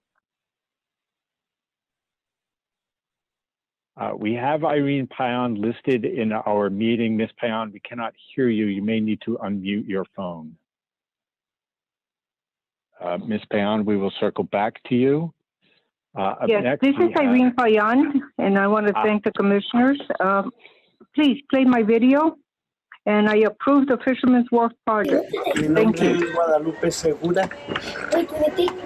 Y mi dirección es 426 Calle D, apartamento 6. Yes, it's Guadalupe Segura. She lives at B Street, 426 B Street at Oxnard. Oh, pues yo ya tengo como 40 años aquí. Bueno, no en esta dirección. She has 40 years living in the city of Oxnard. He estado en otras direcciones, pero aquí ya tengo como 12 años. She's lived in other places during those 40 years, but at this address, she's lived there for 12 years. Este apartamento.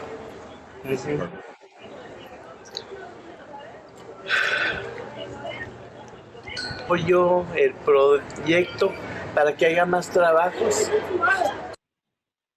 She supports the Fisherman's Wharf project because it will create more jobs. Tomorrow we have prom. We're still in town. Mi nombre es José Loza. Estoy viviendo en la ciudad de Oxnard por 5 años. As Mr. Jose Loza, he's lived in Oxnard for 5 years. Apoyo el proyecto de la renovación del puerto para que haya más fuentes de empleo para beneficio de todos los que vivimos en esta ciudad o en las ciudades. He supports the redevelopment of the Fisherman's Wharf project because of the employment that it will create for this city and for surrounding areas.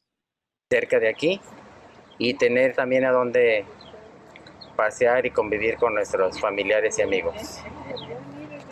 And also to have a nice place to visit and go with our families and friends at the wharf. Thank you to those. Up next, we have Angelica Prieto, followed by Lizzie Lopez. Ms. Prieto, you are in the meeting now. You may need to unmute your phone. Hello, my name is Angelica Prieto. Please play my video. I'm here to support the Fisherman's Wharf.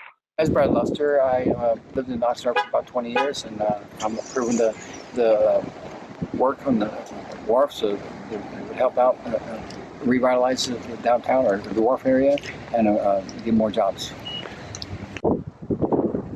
Mi nombre es Sonia Hernández. Vivo aquí en el 426 Sur.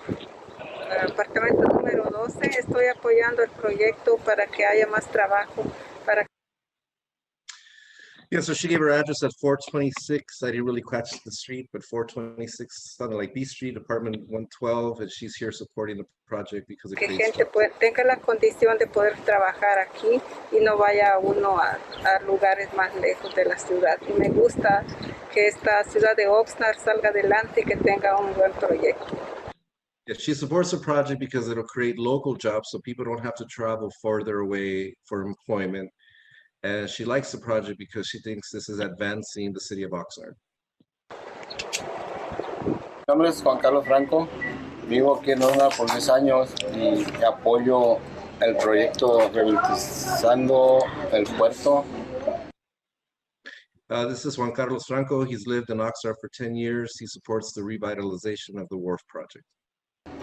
Y que venga mucha familia, muchos visitantes, turismo.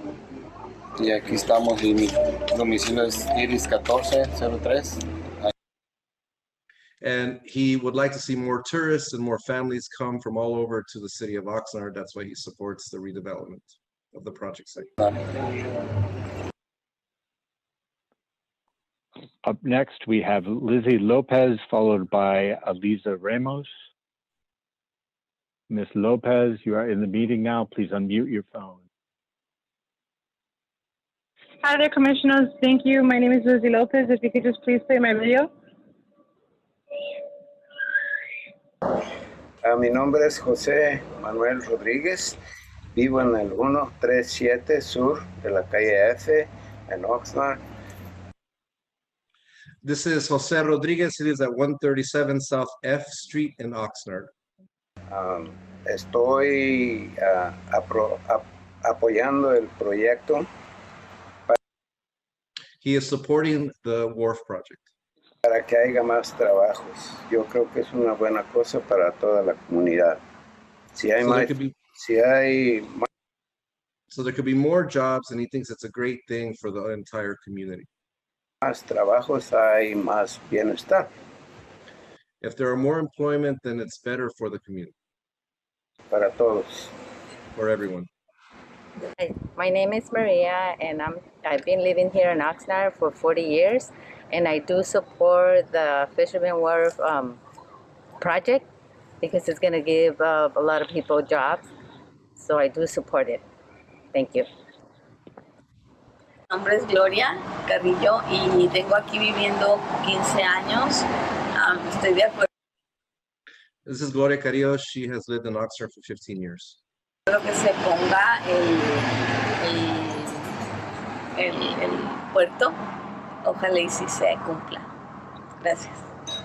And she's hoping that the project will go forward at the port. Up next, we have Eliza Ramos, followed by Graciela Avina. Ms. Ramos, you are in the meeting now. Please unmute your phone.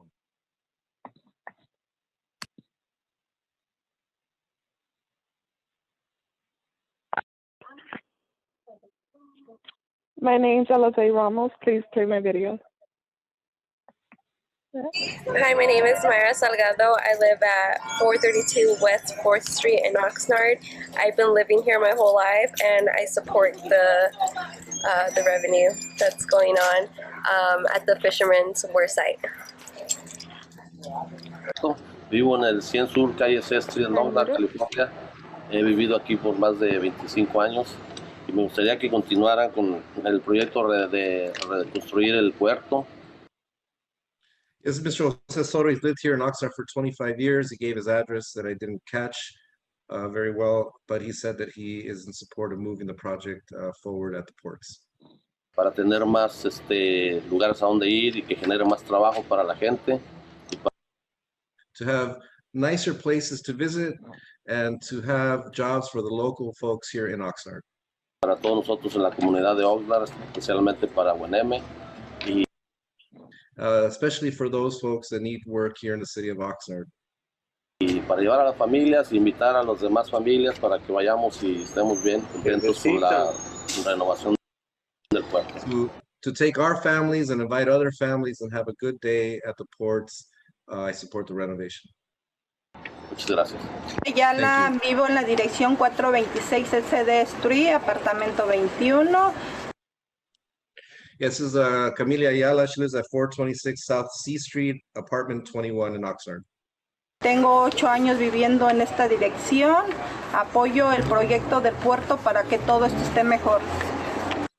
She has 8 years living in Oxnard. She approves this project at the port so that everything could be much better.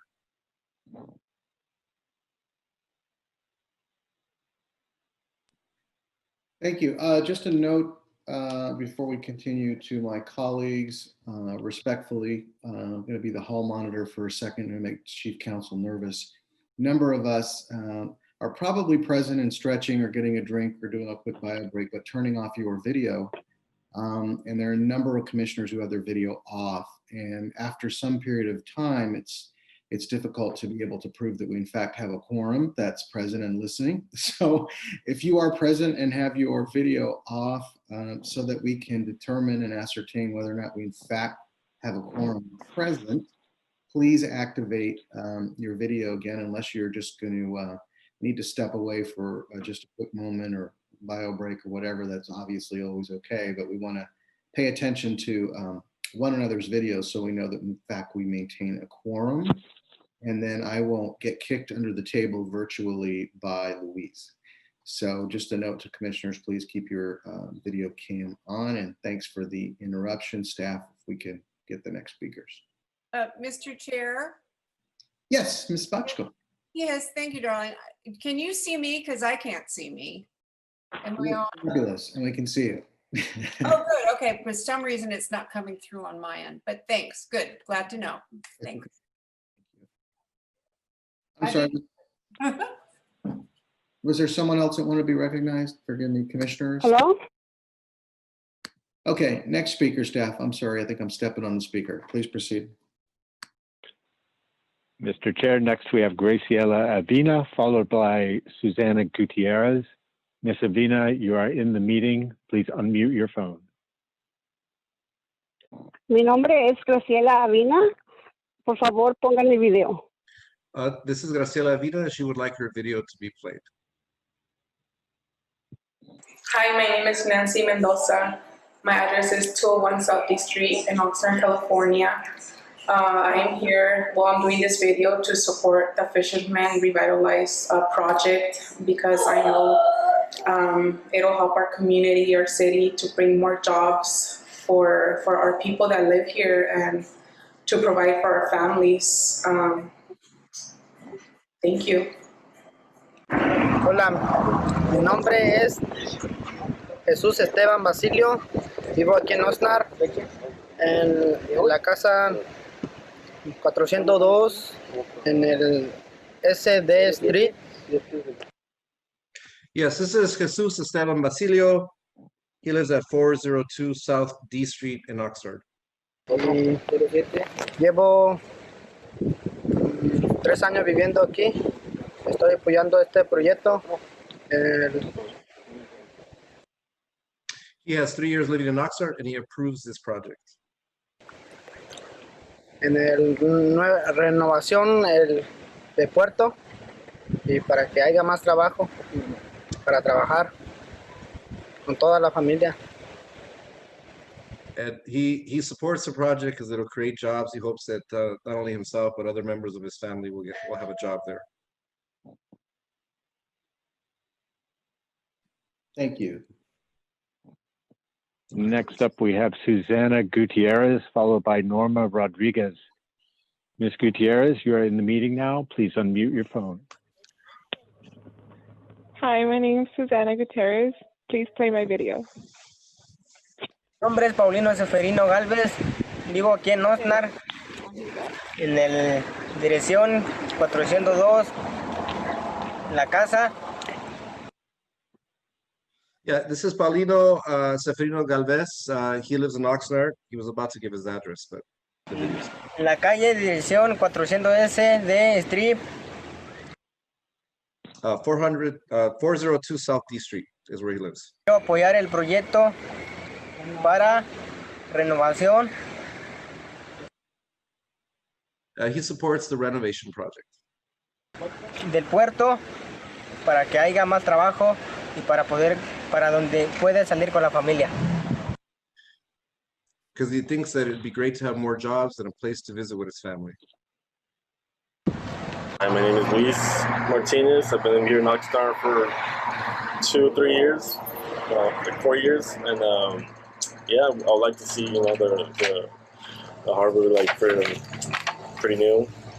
Sorry, I don't even know what.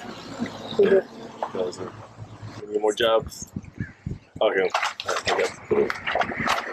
yeah, we need more jobs for construction, and I hope me beneficial. And plus, after all the local stores will be open, so for a lot more people, permanent jobs to for many people.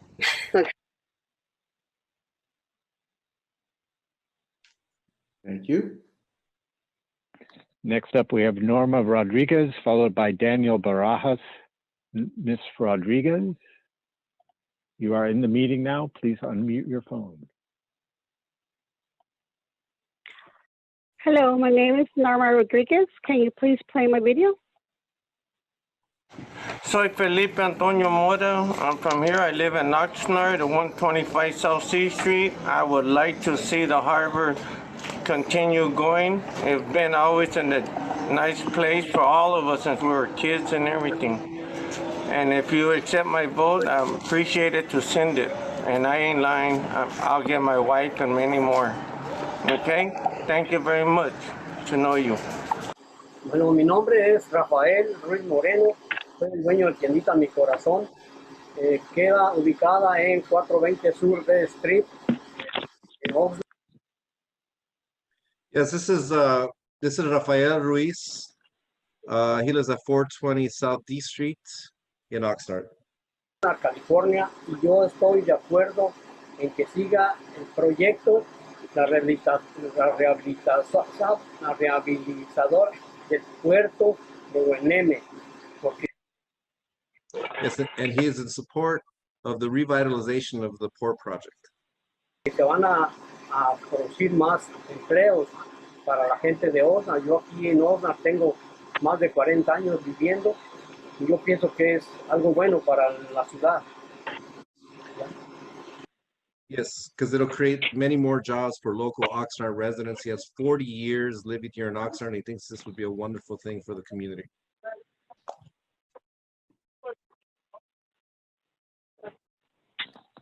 Thank you.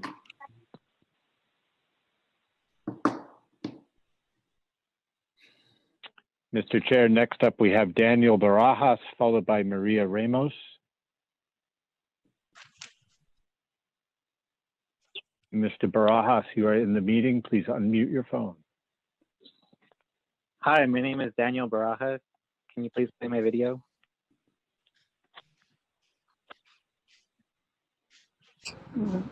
Buenas tardes, mi nombre es María Noveva Soto y no estoy de acuerdo que quiten. Yeah, this is Maria Genoveva Soto. And, I believe she's saying that she's not in agreement to stop the project.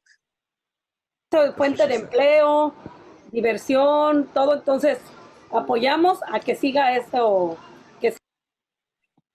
And she says, you know, it would create a lot of different activities, fun activities for Oxnard, and so she is in favor.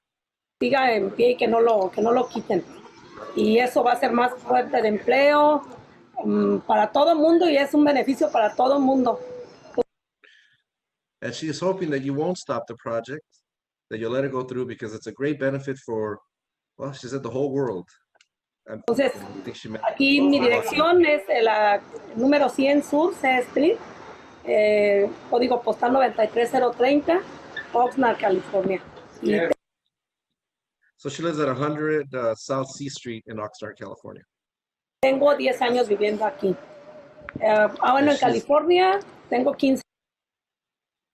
She lives in Oxnard for the last 10 years. 15 años viviendo, pero aquí en mi casa aquí 10 años tengo viviendo. Y aquí estoy a sus órdenes. Correction, 15 years in Oxnard, but 10 years at this home that she owns.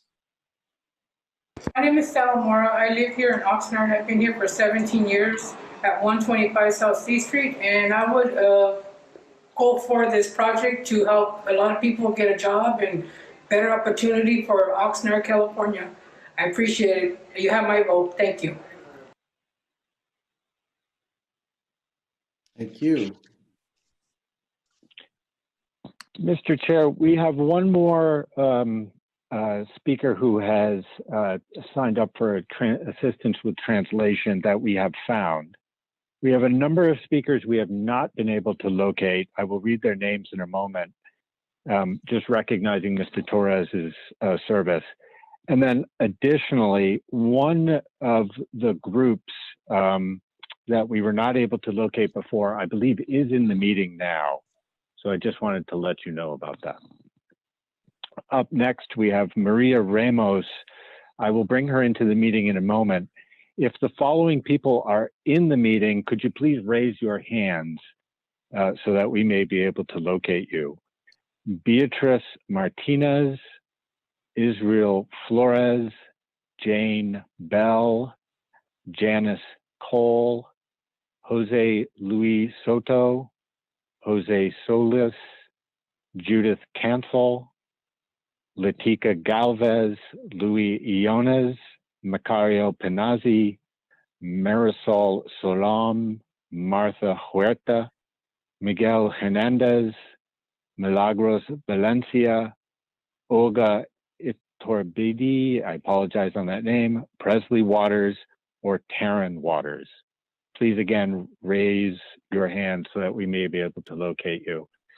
Maria Ramos, I have brought you into the meeting. Please unmute your phone.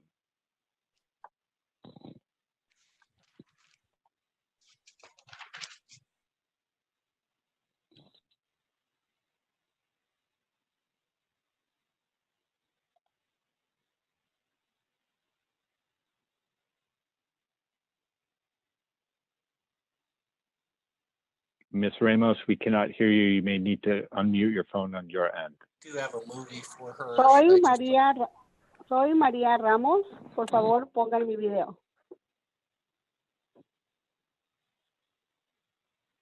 Hi, my name is Brett, and I've been living here 108 South F Street here for about 17 years now, and I support the Fisherman's Wharf project. Mi nombre es Rosario Martínez.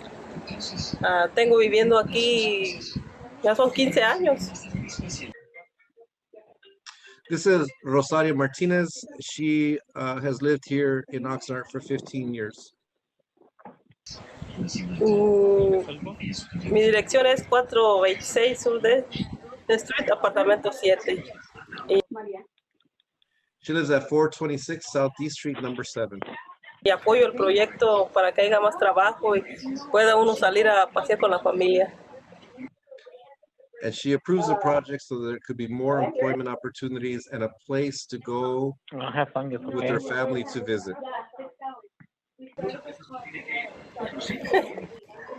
Mi nombre es Isabel Hernández y mi dirección es 123, apartamento número 15. Vivo aquí en Oxnard. Yo apoyo.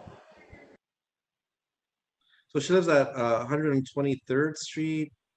Sounds like she's at C Street, maybe, apartment number 15, and she's lived here in Oxnard. Este she proyecto supports the project. Para que haya más trabajo y para sacar a mi familia al parque. Sí. And so she supports the project because there'll be more employment opportunities, and she'd actually like to go visit the new park at the new redeveloped site.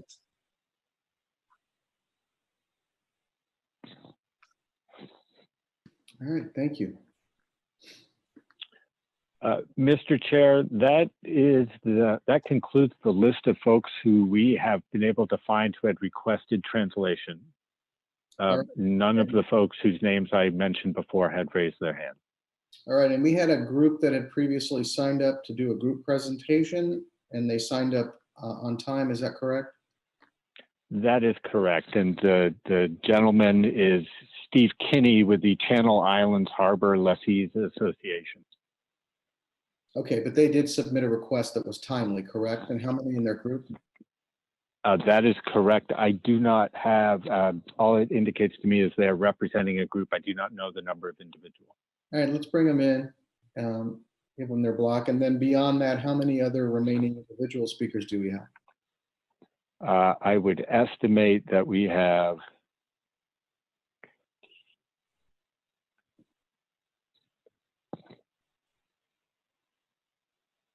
approximately 45 or so. All right. At some point, we will probably, depending on how we're doing, maybe take a 5-minute stretch break a little bit down the road. But let's keep soldiering on, as they say, and bring the group presentation into the meeting. So up next, we have Steve Kinney, who is with the Channel Islands Harbor Lessees Association. Following Mr. Kinney, we'll be back to individuals, and we will start with Armando Delgado, followed by Mercy Uria. Mr. Kinney, you are in the meeting. Please unmute yourself and start your video.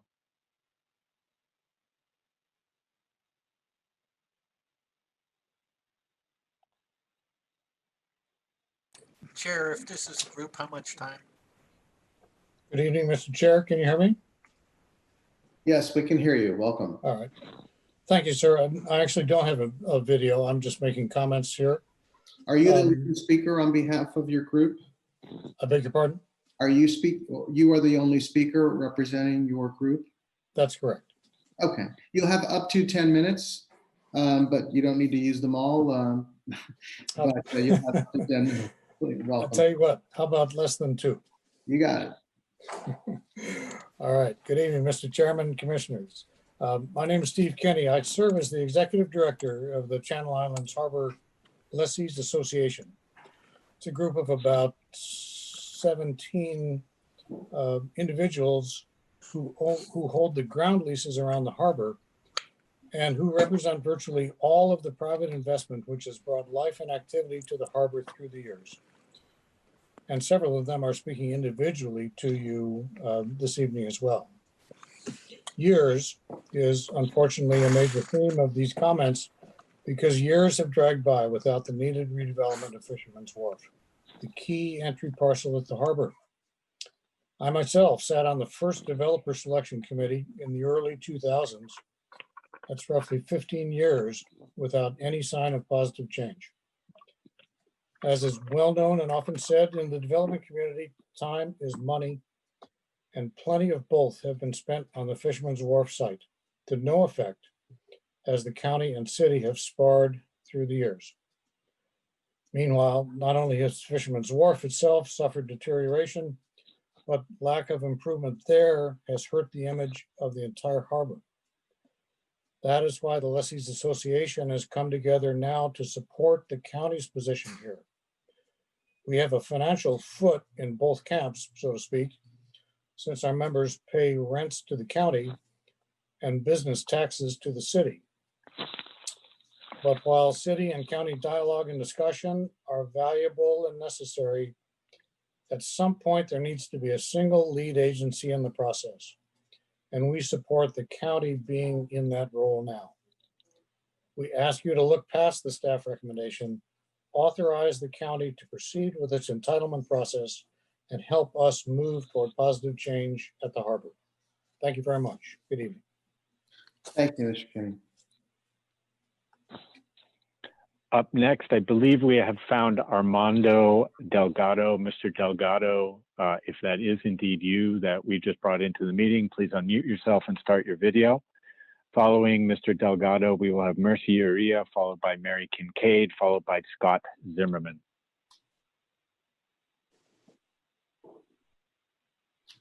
Okay, yes, I am here. Yes, we can see you and hear you. Welcome. Awesome. County officials have attempted to rehabilitate the site for over 16 years, dealing with multiple developers. The old wooden buildings are decaying and many are empty. The city of Oxnard needs solid economic development now. It is economically feasible to redevelop the Fisherman's Wharf without the rentals. The opposition says that the harbor should be preserved for public use and not residential, or it will become a harbor for a privileged few. They are the privileged few who already live there. We want to redevelop Fisherman's Wharf for people that do not live by the harbor. The developers have already made numerous concessions and see no room for compromise. The entire dispute is a turf war between the city and the county. This is all a political game, and we are the ones suffering. Our small businesses and locals are suffering. The denial by the city of Oxnard has preempted any and all opportunities for any potential developers to revive a significantly declining community asset. For this reason, we oppose staff's recommendation to deny amendment and request the commission to override approval. Thank you. Thank you. We are not able to locate Mercy Uria or Mary Kincaid, so we will circle back to you. Up next, we have Scott Zimmerman, followed by Mac McLaughlin. Mr. Zimmerman, please unmute your phone, unmute yourself and start your video.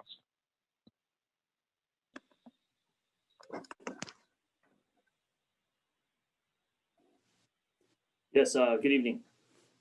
By denying the amendment to allow the land use change has a direct impact on the economic and equitable growth of the community. The developer proposing the project, if given a fair chance, will prove that the redevelopment of the harbor is to take it to the revitalization of the area. The amendment, which was denied, if fairly considered, conforms to the provisions of the Coastal Act, and given that a post-amendment project application was effectively preempted, no substantial mitigation or alternatives analysis could have yet been performed. We do understand that changes and modifications may need to be made. The key here is that the walls of the bureaucratic process need to be demolished so that the developer and any future developer will be given their fair shot at a properly facilitated planning process. You have the opportunity to make that happen for the betterment of creating community wealth. Please override the staff's recommendation of denial to the amendment. Thank you. Thank you. Up next, we have Mac McLaughlin, followed by Lorraine Efris, followed by Jacqueline Pinson. Mr. McLaughlin, please unmute yourself and start your video. Good evening, commissioners and Mr. Chairman. There's a vital city and county asset being allowed to rot and go to waste at Channel Islands Harbor. That the citizens want to use and the developer wants to build. But without time to make needed change in that plan, that won't happen. The staff recommendation takes away any consideration of an expanded mixed use and housing opportunity in the middle of a statewide housing crisis. People want to live and enjoy the harbor and the waterfront. Therefore, the decision to deny the amendment hurts public welfare, and we ask the commission to override the disapproval. Thank you. Thank you. Up next, I believe we found Lorraine Efris. And following Ms. Efris would be Jacqueline Pinson, followed by Wendy Lee. Ms. Efris, if that is indeed you, please unmute your phone and begin your video. I unmuted, but I don't know if you can hear me. Can you hear me? Yes, We can. Okay, well, I said start the video, but I don't know if it's going to start. So I will just speak. Okay,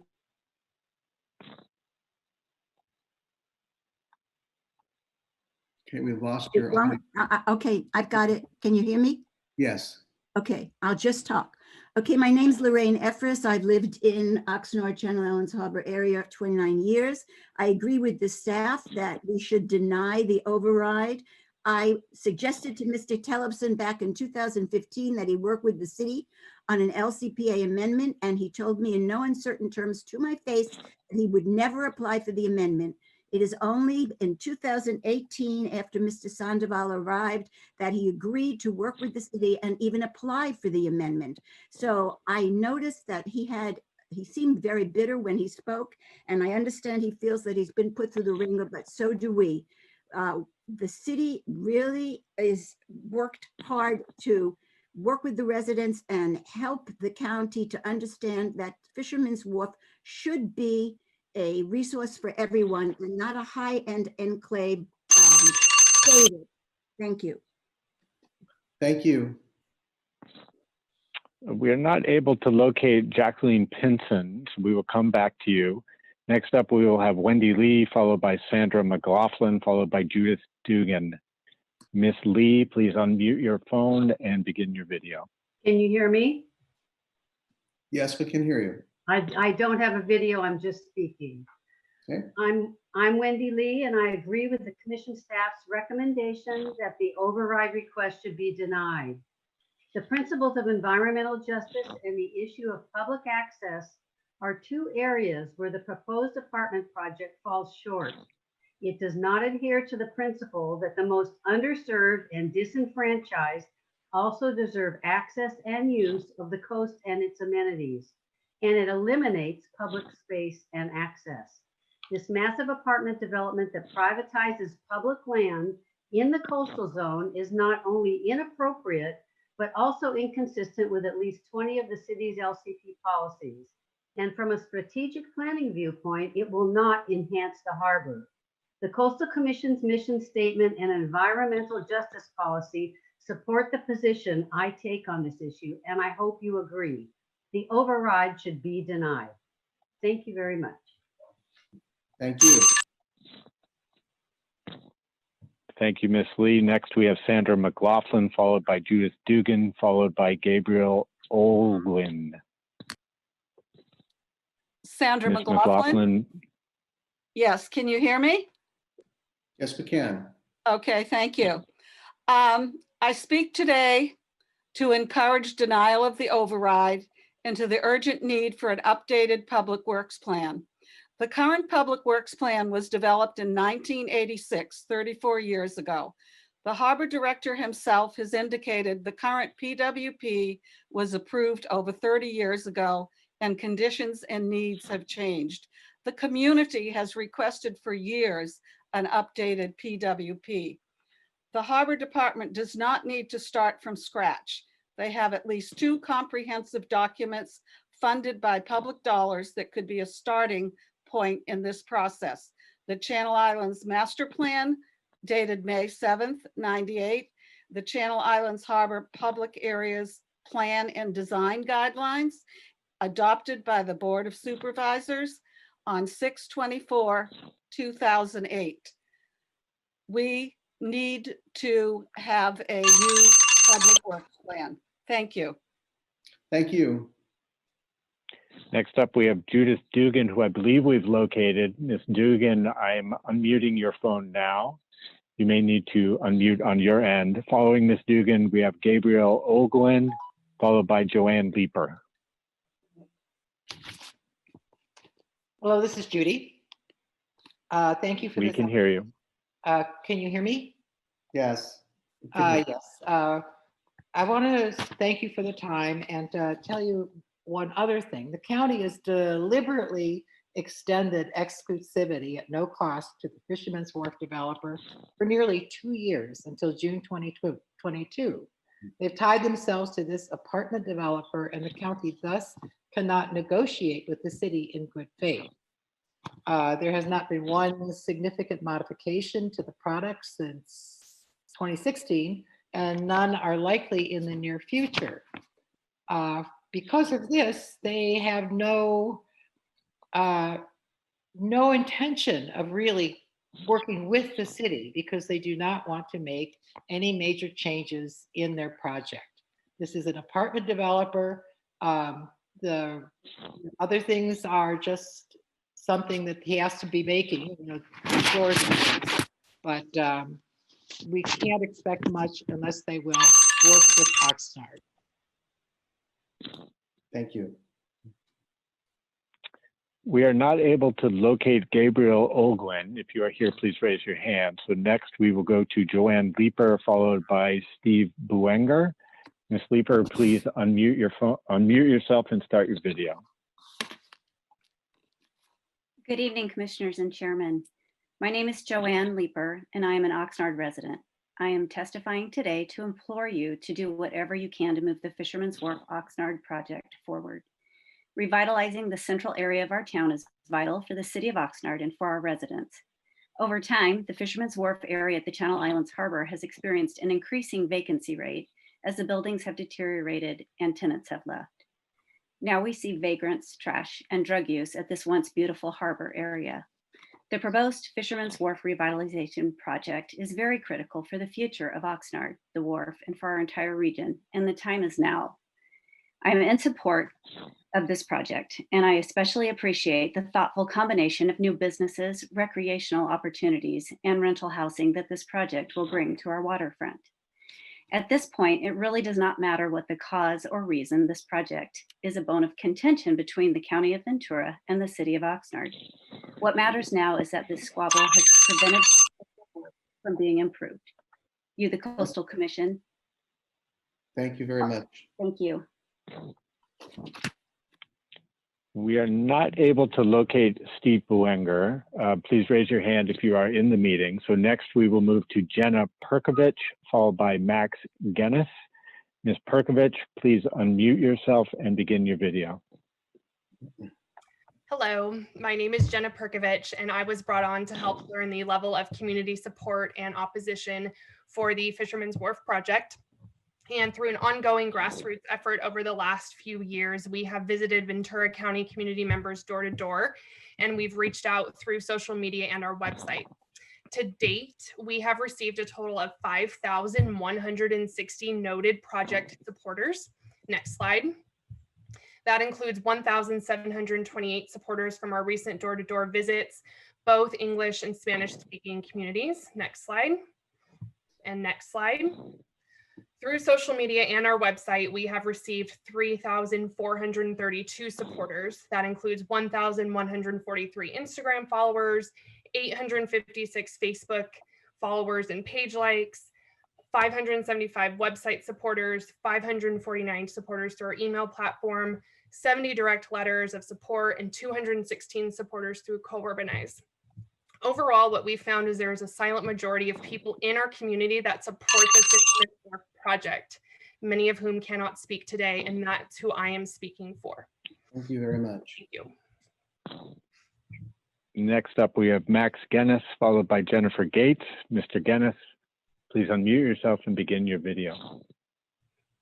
Thank you, Commissioners. My name is Max Gennis. I'm an economist in Oxnard and a volunteer with Ventura County YIMBY. We're a group working to solve the housing crisis in the county and statewide. We have 300 members and we support this project. My partner and I live in a townhome about half a mile from Fisherman's Wharf. Because it was built in 2017, we have access to the wonderful Oxnard coast. Each of these 390 homes would provide the same opportunity to families like ours. This project aligns with your mission to promote environmentally sustainable development. Mixed-use projects reduce vehicle miles traveled, which causes greenhouse gas emissions, air pollution, and even ocean pollution, which comes largely from tire particles. Building homes here also avoids sprawl into fire zones. We need these homes. California has the worst shortage and the highest poverty rate of any state, and Oxnard's is even worse. The shortage forces people into overcrowded homes, which is worsening the pandemic. This is all disproportionately harming people of color. Californians want more housing in their communities by a 2-to-1 margin. Please honor their wishes by approving this project. Thank you. Thank you. Next up, we will have Jennifer Gates. Jennifer, Ms. Gates, I will bring you into the meeting shortly. There are a couple of people that we are not able to locate following Ms. Gates. If you are here, please raise your hand. This includes Ro Ann Prince Patwara, William Clark, Robert Slavin, and Jack Schooler. Ms. Gates, please unmute yourself and begin your video. Hi, I have lived, can you hear me? Yes, we can. Yes. I've lived in the Channel Islands Harbor area for 42 years. My concerns are mostly revolving a lot of concerns, but mostly around safety. There are 2 adjacent proposed access areas for these luxury condo residents to get to their homes. There's no intersection infrastructure there. It would create 2 ad hoc, disorganized, confusing, and dangerous congestion areas right below a major traffic intersection that is at Channel Islands and Victoria. I'm also concerned that it will create a precedent for that would allow the amendment to be applied to the entire Channel Islands Harbor. Also, another example of the inappropriate density amendment from 18 to 36 units per acre is the tandem parking. Tandem parking is not a luxury feature, so that fact is in direct conflict with the advertised luxury living spaces. Yeah, so. Thank you very much. All right. So the following 4 individuals we have been not able to locate. I will say their names one more time. Following them, we have found Rocco Belmonte, who we have brought into the meeting. If Ro Ann Prince Patwara, William Clark, Robert Slavin, or Jack Schooler is in the meeting, please raise your hand. Rocco Belmonte, I brought you into the meeting. Please unmute yourself and begin your video. Commissioners, my name is Rocco Belmonte, former board member of the Westport HOA and Channel Islands Yacht Club, and a member of the Channel Islands Neighborhood Marine Advisory Council to correct our deteriorating harbor water quality. As you stated yourself, that the primary priority for the Coastal Commission is to ensure that the broadest use of people have the access to the harbor. Well, that's just what this development will not allow. And we also want to ensure that whatever is developed on the current site improves the overall beauty of our shores and harbor, but this monstrosity fails to do that. I was almost ready to acquiesce and say that anything is better than the existing rundown Fisherman's Wharf, but when I saw the model, I immediately changed my mind. It's a massive structure that looks like a penitentiary and blocks any harbor views. I urge you to review the model. A great example of what can be done is the new Portside Ventura development. It's also a mixed-use project, but it's much more balanced, less dense, with only 270 apartments over 27-acre parcel. This would comply with our current LCP. And its hacienda design and red tile roof is much more appealing. Thank you, sir. Our next speaker we have not been able to locate. That is Kenneth Opplinger. If Mr. Opplinger is in the meeting, please raise your hand. Next, we will hear from Mary McQuaddy and Terry Kanan. Ms. McQuaddy, please unmute yourself and begin your video.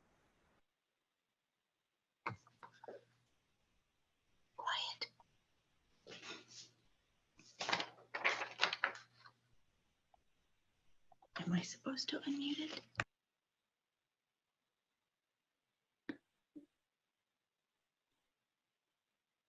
We can hear you. Welcome.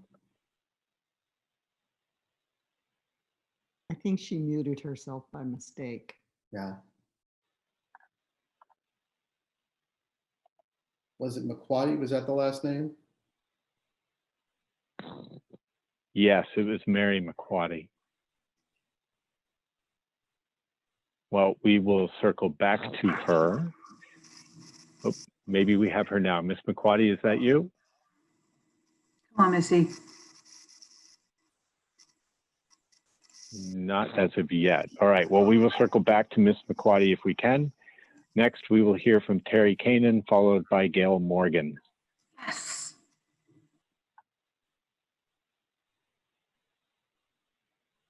Ms. Kanan, you are in the meeting. You may need to unmute yourself. Is that better? Can you hear me? Yes, we can hear you. Yes, thank you. Thank you. Sorry about that. A little technical difficulty here. Hi, my name is Terry Canan. My husband is Douglas Canan. We've lived in Oxnard for 20 years. I am so glad there are so many people in support of this. This is, I don't know, I can't even say, the revitalization has to happen. It's going to be a beautiful project. There's no reason for people to be afraid. We love our community. It's embarrassing to have people go by. This will bring jobs. This will bring prosperity. This will bring beautifulness to the city. It is not exclusive. When you get these harbor people saying all this stuff, it's a lie. They have revised. They want to do everything and anything they can do to help. They've asked the people. We've all agreed. This is a good thing. Please, please let this take place. It'd be a wonderful place to go visit. There's nothing here now. The way it looks is a disgrace. I implore you. Thank you. Thank you. Next, we have Gail Morgan, followed by Vicki Finan, followed by Debbie Mitchell. Ms. Morgan, please unmute yourself. There I am. Okay, can you hear me? Yes, we can. Good evening, commissioners. The last time I came before you on this issue at your meeting in Chula Vista, I heard the commission chair say that if the city of Oxnard cannot cooperate, the LCP amendment then becomes the problem of the solution. And I trust our executive director that if it got to that, everyone came to the table willingly and said, we are willing to work this out. I know you can because we have done it 100 times before, but if you can't, somebody's being the blockade or the brick wall here, then I trust our executive director to let us know. And then we need to take some kind of jurisdiction, we will, because we have ways to get there. Well, commissioners, the blockade is here and we need the Coastal Commission Armada to break through for this project to proceed. I implore you to help us. Thank you. Thank you. We have not been able to locate Vicki Finan, so next we will have Debbie Mitchell, followed by Ivan Botlick. Ms. Mitchell, please unmute yourself and begin your video. Hello, can you hear me? Yes, we can. Debbie Mitchell, Oxnard of resident. Oxnard and resident of Oxnard. I agree with the staff recommendation. This project and the actual LCPA wording submitted by the county has been obscured and shamefully misrepresented to the public by the claims of revitalization, as illustrated in so many of the videos submitted as an example of the county's exploitation of public trust. Through the door-to-door visits and social media and outreach, this is not about NIMBYs or YIMBYs. This is about privatizing the public harbor. These people wish to visit that public harbor with their families. This is on the county and the developer. This LCPA contains specific language details and implications that further erode the protection of the local coastal plan for Channel Islands Harbor in a continuing cascade of amendments that indicate a need for a PWP update or even a legitimate RFP. Please support the staff recommendation. Thank you very much. Next up, we have Ivan Botlick, followed by Leslie, I apologize on the pronunciation, Varzeniak, who we have not been able to locate. Please raise your hand if you're in the meeting, followed by Carol Taylor. Ms. Botlick, please unmute yourself and start your video. I have no video. My name is Ivan Botlick and I'm a male. It is a self-knowing notion that by the Harbor Department that this is the only way to revitalize the area by allowing high-density residential luxury development, severely restricting public access to the area, and curtailing visitors serving in harbor-oriented uses. Public carving will be severely restricted. Through many years, the old Harbor Commission has allowed Fisherman's Wharf to deteriorate. By restoring the funding that this area of the has been shortchanged, we could have a good harbor. This project violates the Coastal Commission's own mandates to provide coastal uses and coastal access. This is in keeping with your own staff's recommendations, who did an excellent job and report. Thank you very much. Thank you. We have not been able to locate Leslie Varzeniak. So next we will hear from, I believe we have found Carol Taylor, followed by Mark Spellman.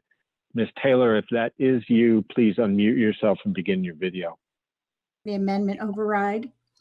The Channel Island Harbor is a limited and treasured waterfront resource, which should be shared with the entire population of Ventura County and the neighboring communities. The request to build high-density, large residential projects in line with what would be acceptable in the San Fernando Valley is inappropriate and not in keeping with visitor-serving and harbor-oriented mandates. Community access to this limited waterfront resource simply cannot be locked out for the monetary gain of a select few. Thank you. Thank you. Next, we have Mark Spellman, followed by Jim Hayes, followed by Mindy Greenberg. Mr. Spellman, please unmute yourself and begin your video. Thank you. Hello, commissioners. Thank you for your time today. My name is Mark Spellman. I'm a local businessman and resident of Ventura County. The Channel Islands Victoria Avenue Fisherman's Wharf corner is in desperate need of a makeover. This harbor entrance property is outdated and dilapidated. For decades, our community has watched the decline of this iconic gateway, asking why. In partnership with Ventura County, a development team is proposing a new broad waterfront promenade with restaurant and commercial space for public enjoyment, combined with 390 market rate apartments and a new public park for families. Why apartments? First, there's a great need for rental housing in the coastal zone of Ventura County. And this has been documented by several state, county, and legislative analysts. If we want young professionals, teachers, workers at the naval base, and others to live here, we must provide housing that is financially accessible. Second, and equally important, the apartments are needed to subsidize the retail rents. The commercial rents simply don't cover the cost of construction for the spaces today. If we want new shops, restaurants, and high quality, this is the path. Thank you. The city needs the money too. Thank you. Next, we have Jim Hayes, who we have not been able to locate, nor Mindy Greenberg, who we have not been able to locate. If Mr. Hayes or Ms. Greenberg is in the meeting, please raise your hand. Next, then, we will hear from Aurora de la Selva. Aurora, please unmute yourself and begin your video. Ms. de la Selva, I see you in the meeting, but we cannot hear or see you.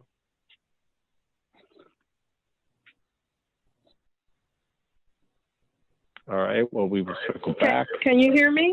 Oh, now we can. Can you hear me? Yes, we can. Welcome. Hello?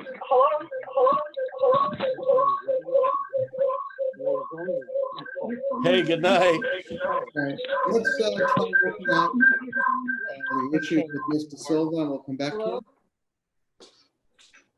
Hello. Hello. Who is the next speaker?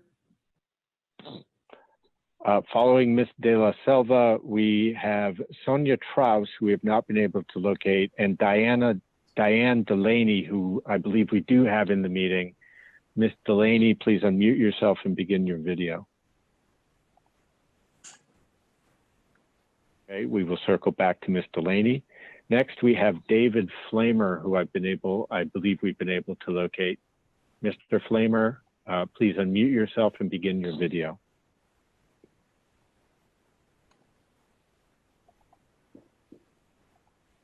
Can you hear me? Yes, we can. Okay, thank you very much, commissioners.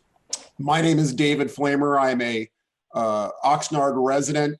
I live approximately 500 yards from this development and can only imagine what the traffic is going to be like at a hugely impacted intersection of Victoria Avenue and Channel Islands Boulevard once 700 and something cars are parked in that facility.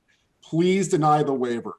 I support this staff report and the City of Oxnard's denial of this LCPA.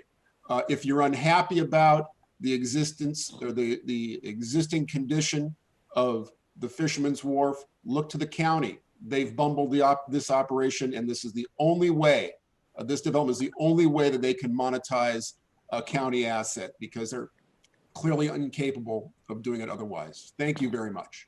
Thank you. Okay, I believe we have been able to locate Sonia Traus. Ms. Traus, I'm bringing you into the meeting now. Please unmute yourself and begin your video. Unmute. Hi, can you hear me? I'm here. Hello, we can. Okay, great. Yeah, my name is Sonia Traus, and I support the project. I think that we need more housing in Ventura County and in Oxnard. And also, I mean, this is a coastal commission, so you guys know that one of your missions is to increase accessibility to the coast. And, you know, one of the things that characterizes the coast generally in California is that not that many people live near it.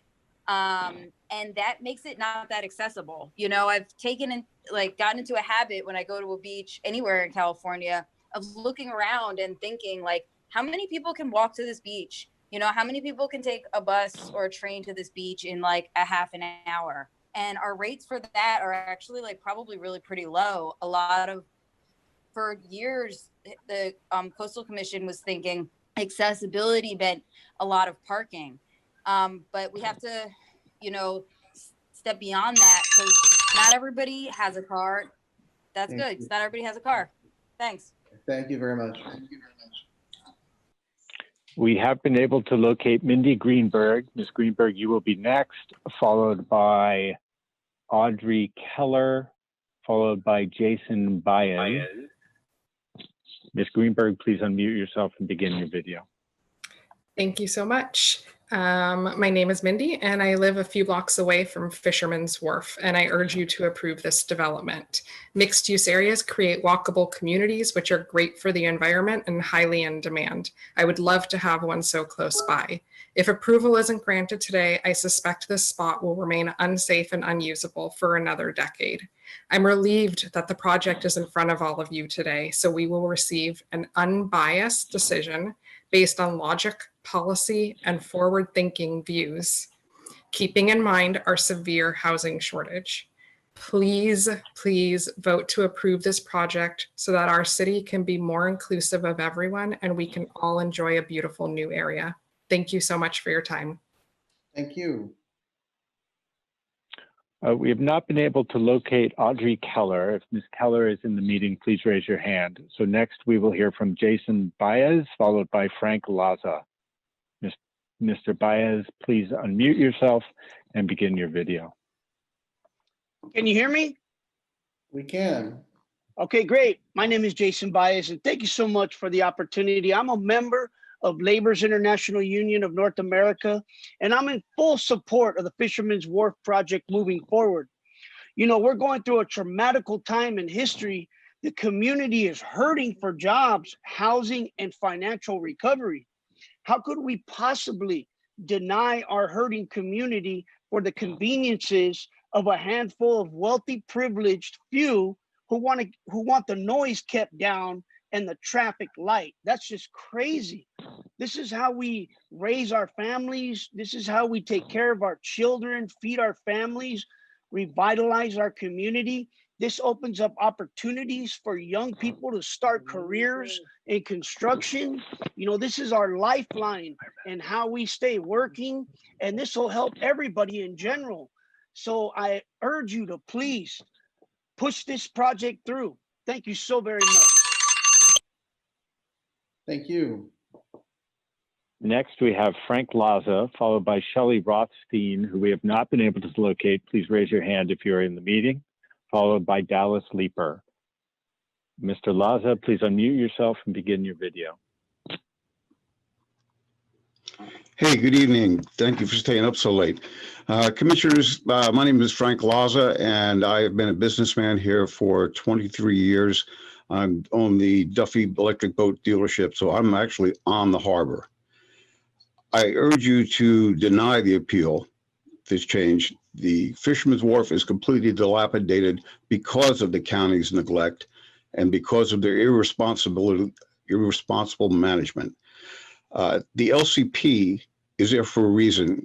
It is for visitor serving, and it should stay that way.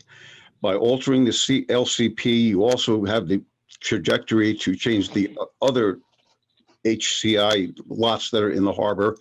And the developers got 1,100 apartments planned for the rest of our harbor. Hear that? 1,100 waterfront apartments. Boy, won't that be beautiful? Thank you for your time, but we don't want our kids to come and say, gee, can we go see the new prison down by the harbor? Thank you. Thank you. We have not been able to locate Shelley Rothstein, so we will move next to, I believe we have found Dallas Leeper, followed by Daryl Malamute, who I believe we have also found. Mr. Leeper, if that is indeed you, please unmute yourself and begin your video. Hi, can you hear me? Yes, we can hear you. Hi, good evening. My name is Dallas Leeper and I'm an Oxnard resident. When I returned to Oxnard earlier this year to be near my parents, I was shocked at the current state of Fisherman's Wharf. What was once a beautiful waterfront property is now run down and nearly deserted with no sense of it ever being a lively, family-friendly place that we all once enjoyed. When I saw the proposal for the revitalization of the wharf, I was thrilled. New and wider boardwalks, a chance to rent a nice apartment on the harbor, and new shops. I was especially excited about the prospect of waterfront wine bars and restaurants where I could meet my friends for a glass of wine and enjoy the atmosphere in the wonderful location that we live. There are those in our community that feel their community has been ignored. They don't live along the water and don't currently have real access to it. Like me, they want to be able to take their friends and enjoy the scenery. I strongly feel like transforming the wharf and creating new and exciting amenities will give us an invigorated sense of community and improve Oxnard as a whole. Thank you for continuing this project and your time. Thank you. Next, we have Daryl Malamute, who I believe we have located, followed by Eddie Rivera, followed by Manley McNinch. Mr. Malamute, if that is you, please unmute yourself and begin your video. Mr. Malamute, you may need to unmute yourself.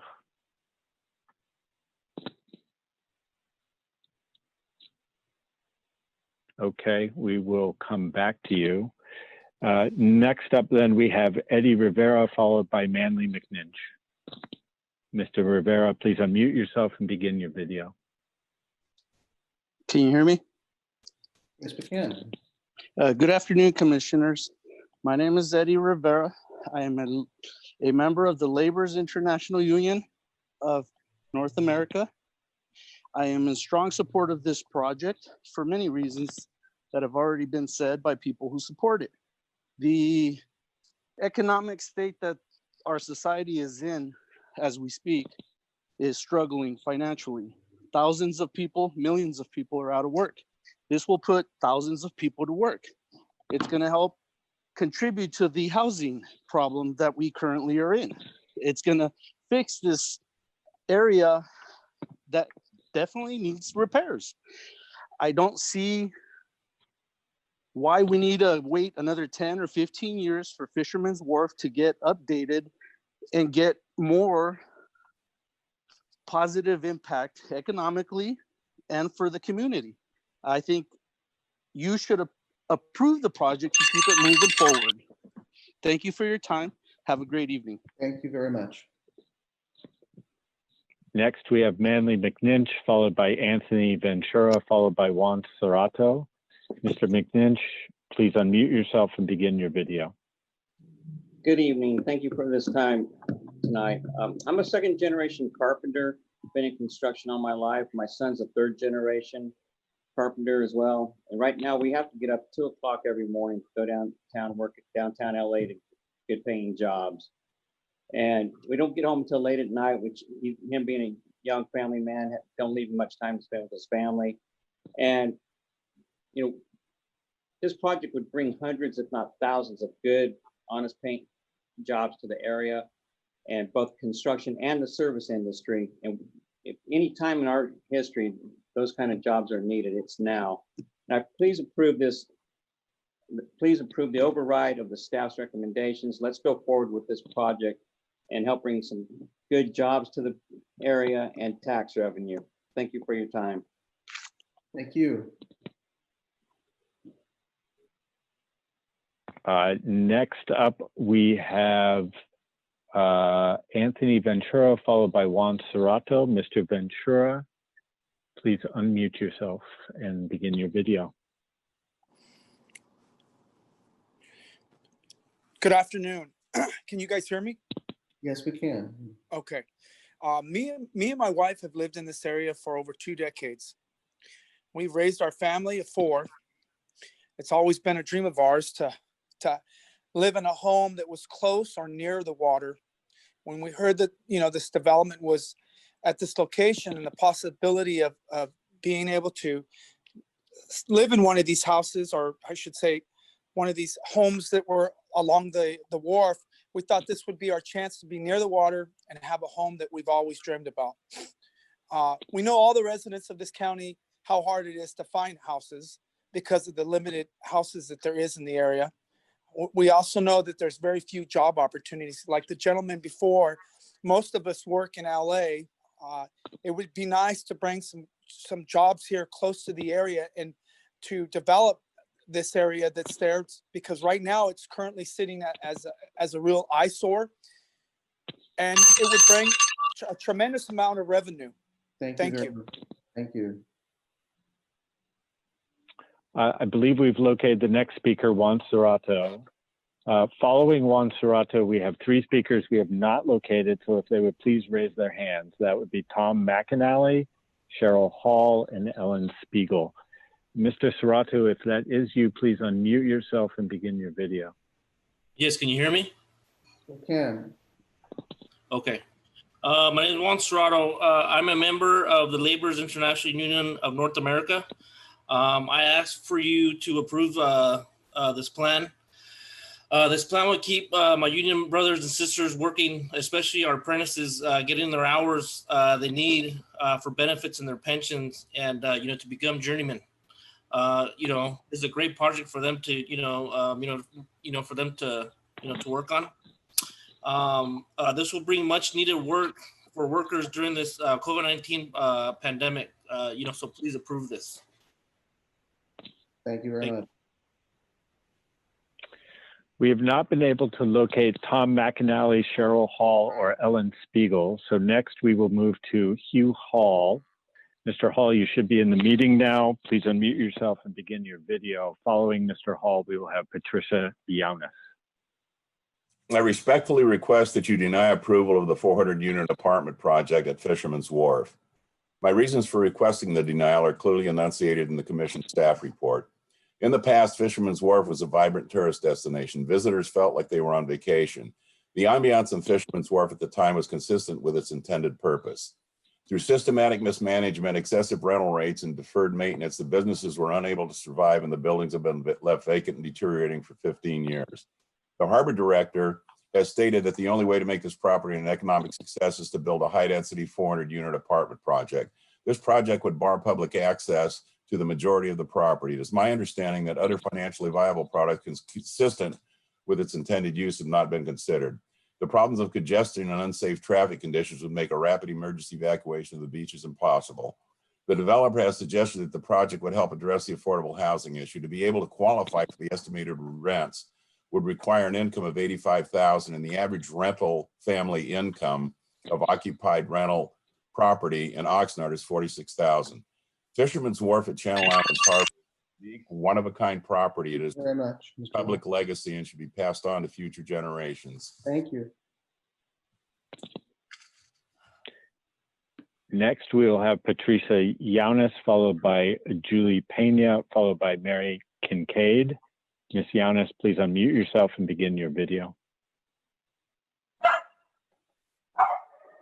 Good afternoon. My name is Patricia Yaunis, and I thank you for this opportunity. First of all, I want to address some of the issues of this project. The park, you can't get to it. The boardwalk, you can't get to it. Rents will be the highest in all of Oxnard per the developer. The Coastal Commission never approves a residential project not previously entitled for residential anywhere in the state of California. There is no low-income component to this project. There has been no substantive traffic report. This is a residential project with a very small retail area for which there is virtually no parking developed by the developer, who is a well-known Los Angeles and very high-end developer. Great developer, but not for this particular project. The RFP, let me address that. I am particularly knowledgeable that no RFPs were sent to any local developers in downtown and in the LA area. There was no developer knowledge of Marina Del Rey, Long Beach, Newport Beach, Dana Point, or San. Thank you very much for your testimony. Your time has expired. Next speaker, please. Next, we have Julie Pena, who I believe we've located by phone. Following that will be Mary Kincaid, who we have not found. If you are in the meeting, please raise your hand, followed by Angela Slaff. Ms. Pena, I have unmuted your phone. You may need to unmute on your end. Please do so, and then you may speak. Ms. Pena, you may need to unmute your phone. Okay, well, we will come back to Ms. Pena if we can sort out that issue. We have not been able to locate Mary Kincaid, so next up will be Angela Slaff. Ms. Slaff, I have also unmuted your phone. You may need to unmute on your end. Okay, we will also see if we can work out that issue. Next up, we have Wendy Spector Steinmetz, who I believe we have found. Wendy, if that is indeed you, please unmute your phone and begin your video. Wendy, you may need to unmute on your end. Okay, we will come back to you. Next up, we will, I believe we have found Maggie Havas. If that is indeed you, please unmute yourself and begin your video. You may be muted on your end. I believe that you should be able to unmute yourself. I tried. Can you hear me? Yes, we can. Okay, great. My name is Maggie Havas, and I'm a semi-retired resident of Oxnard, and I live there near the marina at the Channel Islands Harbor. I've spoken to you before on this issue, and I feel very passionate about improving this area of our community. The proposed revitalization project for the harbor area is more than a want, it's a need. Dilapidated buildings, crumbling concrete, and empty storefronts are no gateway for our community, and certainly not at the harbor. Right now, we have a limited amount of restaurant and shopping opportunities with close proximity to the waterfront. The proposed project will provide a safe, enjoyable atmosphere for our local residents. The new spaces envisioned by the county and its development partners will be home to a much needed waterfront village with an assortment of cafes, restaurants, services, etc. This is exactly what we need. There have been 3 developers over 15 years who have tried to redevelop this site. The county has patiently worked with the stakeholders to design a revised project that is responsive. Thank you. Thank you. Next up, we have Matt Lansford, who we have not been able to locate. Mr. Lansford, if you're in the meeting, please raise your hand. Following Mr. Lansford, we will have Leah Grafeo, followed by Judith Dugan. Leah, I believe we have found you and you're in the meeting now. If that is you, please unmute yourself and begin your video.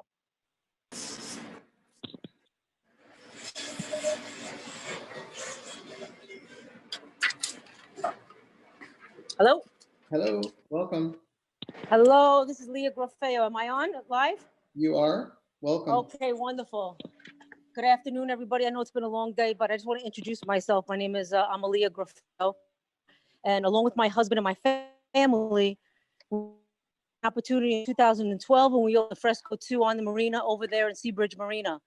After 5 years and negotiating a lease at that particular location, we wanted to have an opportunity to own the building with a long-term lease at the hotel with the renovation. We had everything all prepared. We, the harbor, they put us through vigorous methods in order to keep the project moving, only to have Lynn Krager retire. And then we were given Mark Zanderveld, who terminated the deal, okay? They made it impossible for us to open up that restaurant with their own intentions. To this day, we don't know whether it's a developer or whatever. So the only reason why I'm here today is because you're hearing it from that. you know, truck goes, Thank you very much. it's out the window, Thank you. out the window. Next, we have Judith Dugan, followed by Richard Maggio, followed by Jeremy Gruel. Miss Dugan, I believe we have found you, so please unmute yourself and I'm unmuted. start your video. I am unmuted. All right, welcome. Actually, thank you very much. It's been so long since the beginning. I already had my chance at 1 minute. So I'm only going to say that I heartily want you to follow the advice of your staff and deny the override. Thank you very much. Thank you. We have not been able to locate Richard Maggio. Mr. Maggio, please raise your hand if you're in the meeting. So next we will move to Jeremy Gruel, followed by Kate Pearson. I believe Richard's right there. Yep, I'm here. All right. Well, thank you. Welcome. You're on. Yeah, okay. My name is Richard Maggio, and I'm a 17 and a half years community development director for the City of Oxnard. I'm now retired, and I fully support the staff recommendation that's before you this evening. The city has, in this coastal area, if you take a look at all of our residential uses, we have timeshares, we have apartments, many of which are affordable. We have single family homes, we have condominiums. We also have 2 mobile home parks. This is the only site, major site that's available for the public, for visitor serving. It's been in the original land use plan and should continue as such. And again, I fully recommend that this staff recommendation be maintained and fully support that recommendation. Thank you. Thank you. Next, we have Jeremy Gruel, followed by Kate Pearson, followed by Bill Higgins. Mr. Gruel, please unmute yourself and begin your video. Mr. Gruel, I see you in the meeting, but you may need to unmute yourself on your end. Okay, we will try to come back to you. We have also not been able to locate Kate Pearson. So if she is in the meeting, if she could raise her hand, that would be lovely. Let's see. One moment, please, Mr. Chair.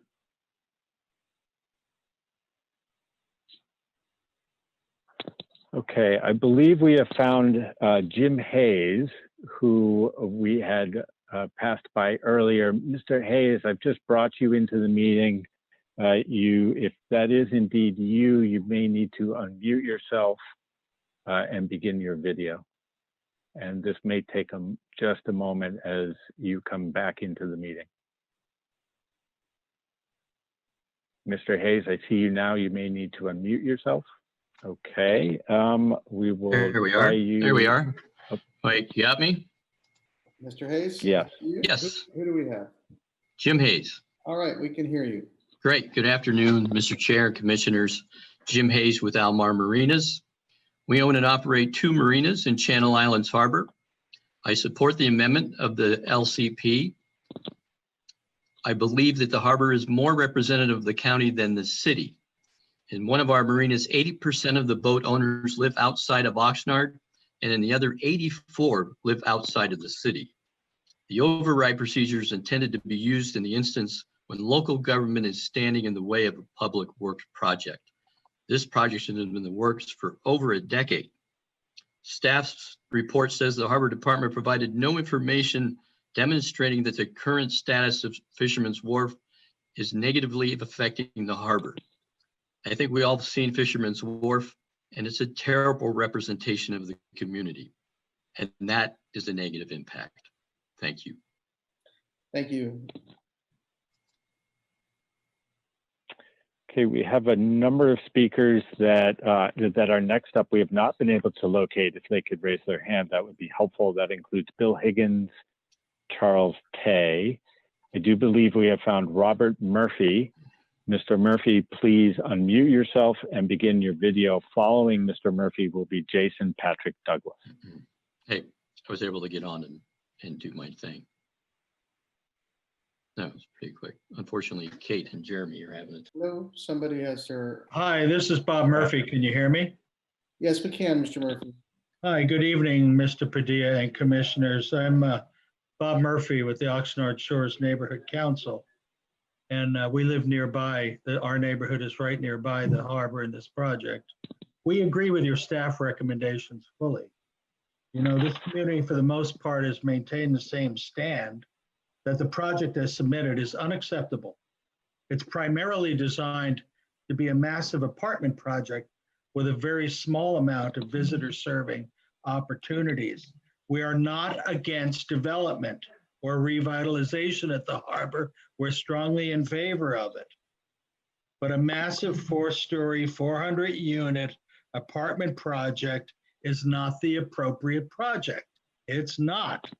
We would like to see development that is consistent with the purposes of a harbor and maximizes public access and public amenities in the harbor. Amending the local coastal plan to build these apartments contradicts harbor purposes. Thank you very In much. favor of individual apartment development. Thank you very much. Good evening.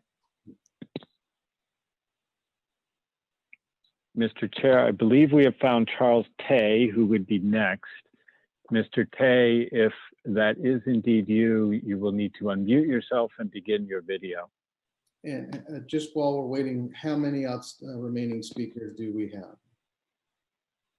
Possibly 1 or 2 if I can locate them, Mr. Chair. All right, thank you.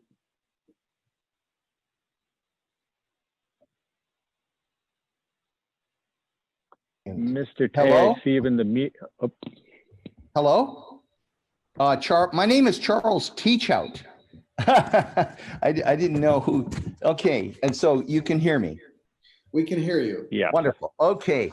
Well, last but not least, I am an admirer of Mr. Tellison, and I believe that the Coastal Commission should support Mr. Tellison and work with him until the right formula is finally there. I think they've gone a long way already.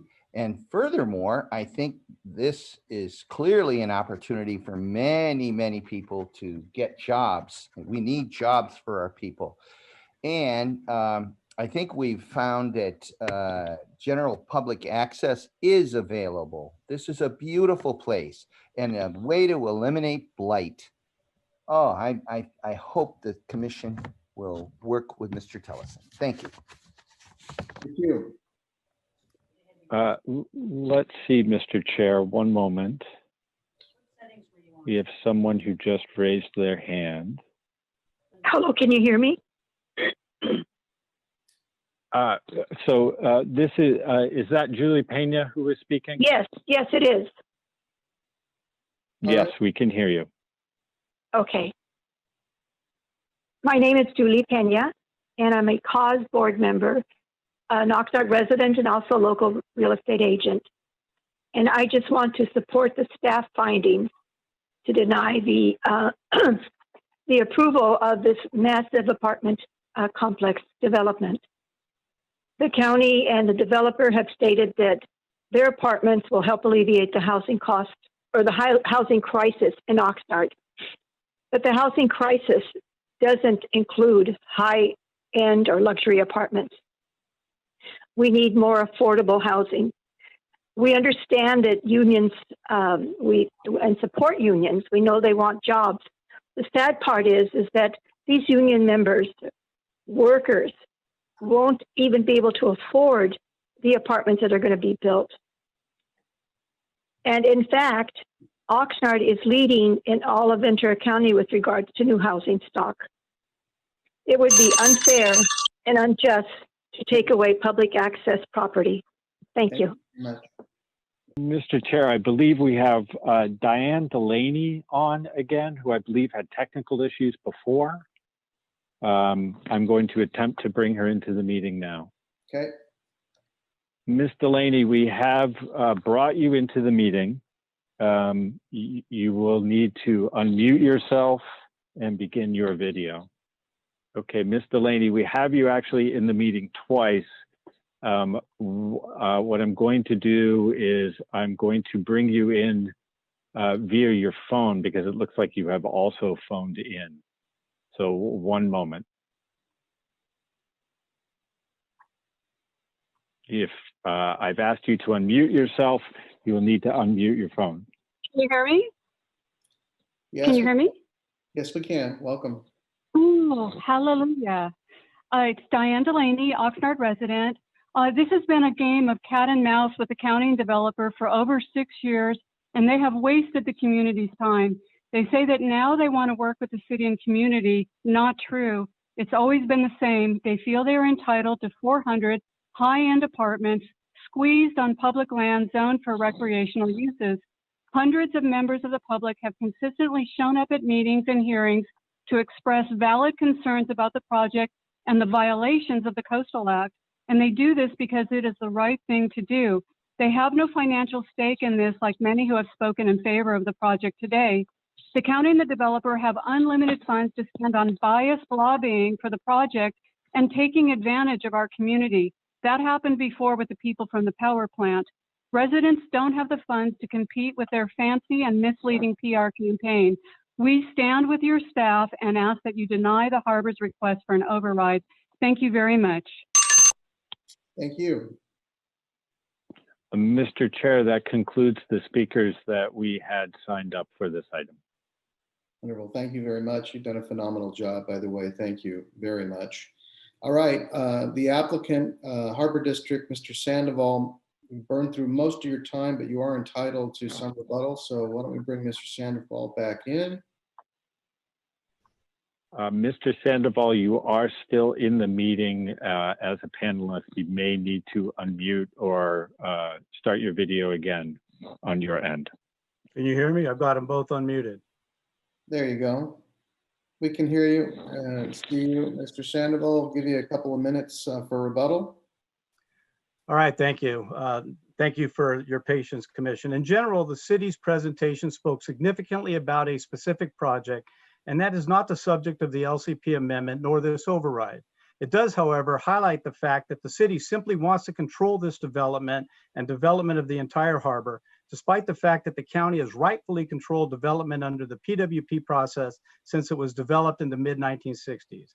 The HBCA presentation was also project specific and included many inaccuracies, primarily the misleading model they put forward, which is a significant misrepresentation, but I won't comment on the inaccuracies, the other inaccuracies, because they're specific project related to be discussed at another time.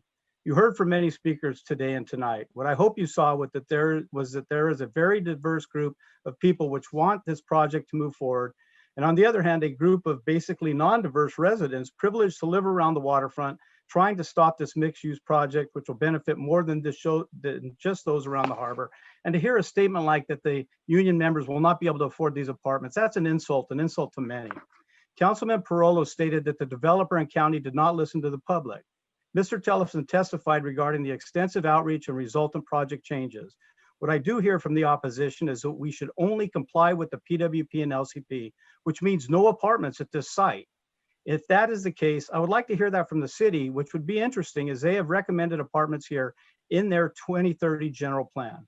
Mr. Hudson mentioned that the commission relies on local government for development. I agree and would remind the district director that Ventura County is a local government, and the county has successfully handled all components of harbor development under the PWP process for decades.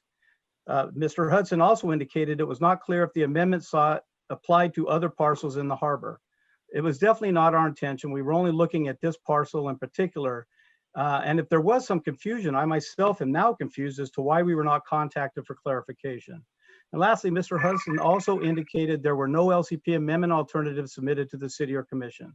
The city and commission have our detailed development standards. Throughout the city process, I was fully expecting feedback and recommendations for change from the city, but they never came, and the city simply denied our request without any indication the city wanted to collaborate. Thank you for your time tonight. Thank you, Mr. Sandoval. All right, we'll bring it back to staff for closing comments. Thank you. I would first like to just start by acknowledging our team, the commission's team here that's here tonight. Wesley Horn, a senior coastal program analyst in our South Coast District office, is in the Zoom room now and with us and available for questions after we had a technical issue bringing him online earlier at the beginning of the staff presentation. Also, I would like to acknowledge the Barbara Carey, the district manager for our South Central Coast District office, is here to answer questions as well. And Sumi Selvaraj, the commission's environmental justice manager, is here as well. So Sumi would like to offer a few responses first. So Sumi, could you go ahead and provide our first response? Yes, thank you, Steve. Can everyone hear me? We can. Yes. Great. Hi, everyone. In response to many of the public comments that we heard today, and also concerns around environmental justice raised by various speakers, there were three main themes: jobs, public access, concerns on and about meaningful engagement is another one I'll touch on.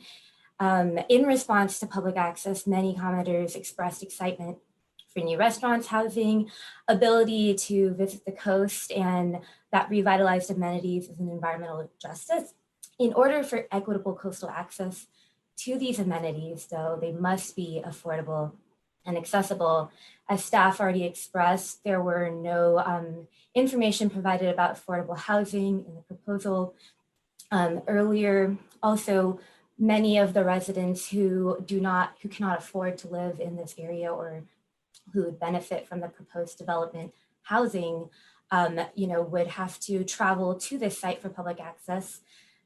While parking spaces have come up, and in response for having public parking would provide access for these individuals who live farther away. In outreach as well, I did reach out to CAUSE, who is a trusted environmental justice stakeholder that we have worked with on development of our environmental justice policy. And they did not provide public comment today, but in conversation about this, they mentioned that one of the priorities that they have had is around public access and thinking about affordable housing. Although many of the commenters today did raise jobs as being an excitement and a benefit that will come from this project, many of the jobs and the privatization of the public space do not replace the long-term benefits that could come from equitable coastal access and affordable housing. There's no guarantees that jobs made available by this approval will provide long-term benefits, and construction jobs can be temporary, and no information has been provided about the jobs that will be made available by the project during and after construction, when they will be available, and who will be able to apply for these jobs. Those are some of the responses that I've prepared for the comments that were addressed, and I will hand it back to Steve. Thank you. Thank you, Sumi. So I'd also just like to note that an overarching comment, we do believe that there is a path forward here for the approval of some sort of mixed-use project. But that path forward, we just do not believe is through the override process. As we mentioned, an override is an extraordinary process. It is not an LCP, it's not a typical LCP amendment. This would be an override by one local government over another to change their local coastal program without that other local government's consent. And the intent, I'd just like to note, the intent of the override process was also intended for extraordinary circumstances. It was intended for public works projects that served a greater regional need. And just to give an example, there's only been 3 in the history of our program. And just to give an idea of what that was intended for, it's perhaps a power plant or some other larger regional serving public works need that might override a local consideration. I just don't think that this is the appropriate process. But there is a way forward.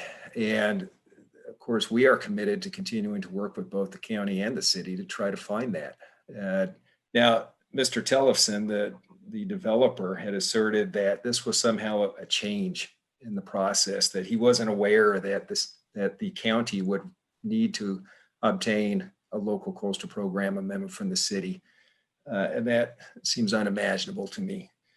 The public works plan, it's true that the county does have a public works plan that the commission certified that regulates development in the harbor.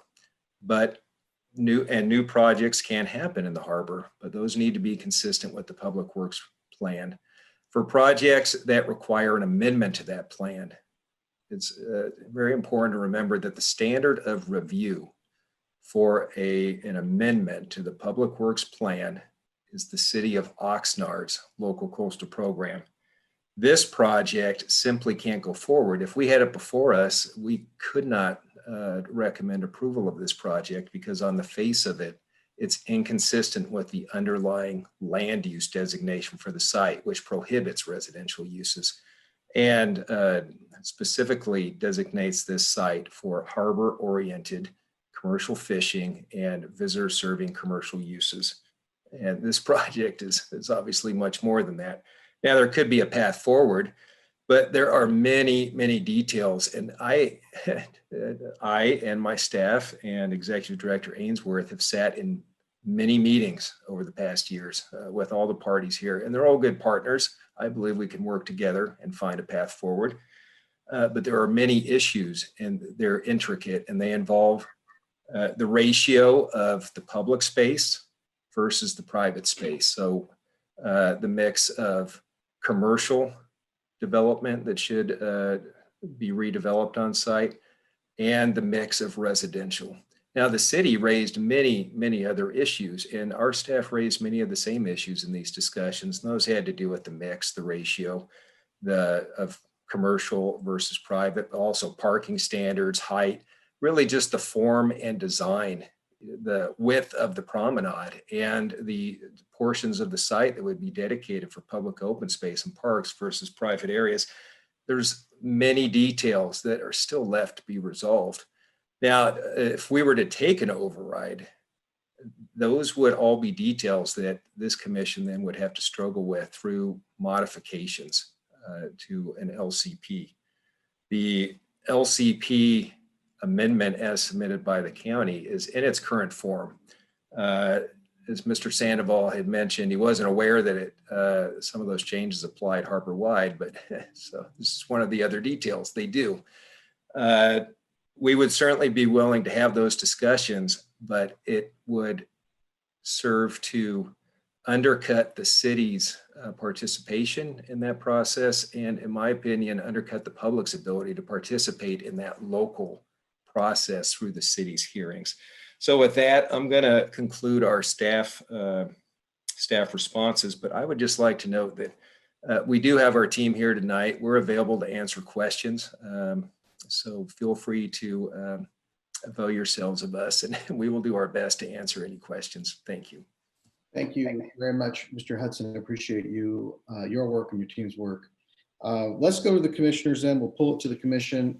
Let's go with questions for the reports, the rebuttal, the testimony first. So if commissioners want to be recognized for questions, we'll take those. Have a request from Commissioner Howell, followed by Commissioner Escalante.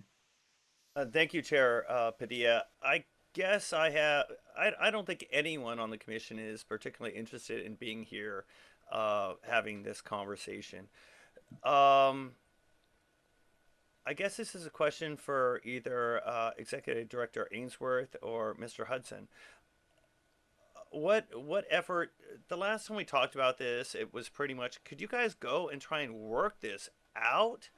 What meetings have taken place, and is there a potential mediator somewhere else if this isn't working between the county and the city?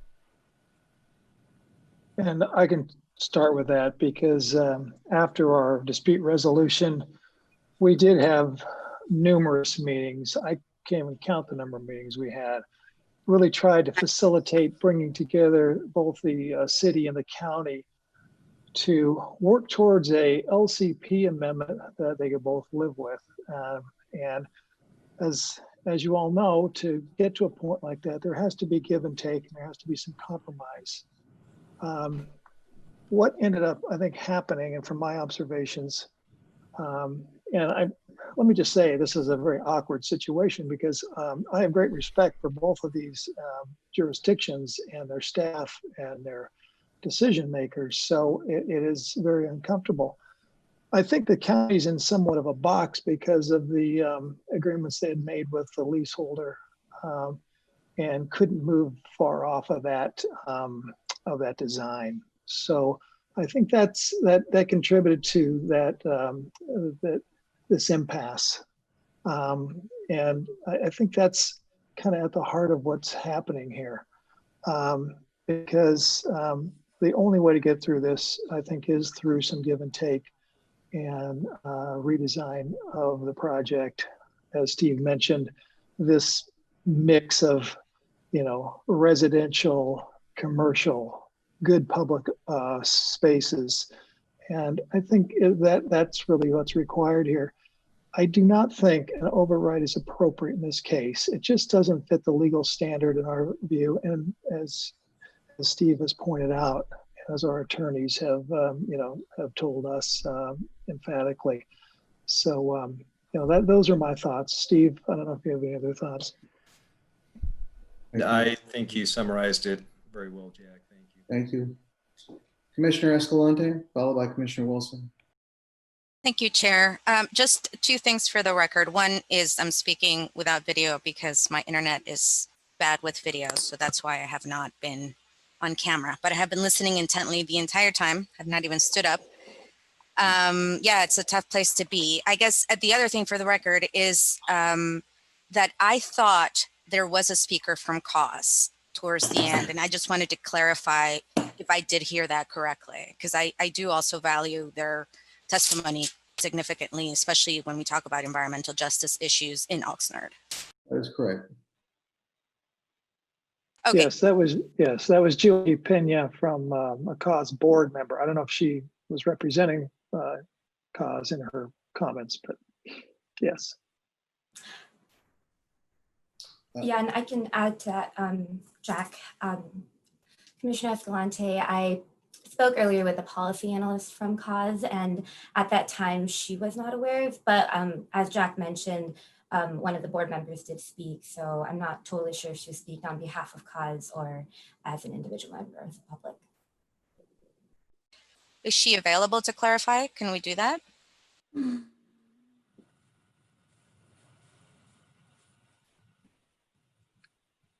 Well, if Ms. Pena is still in the hearing room there, or in the attendee list, if staff could check, she may have left.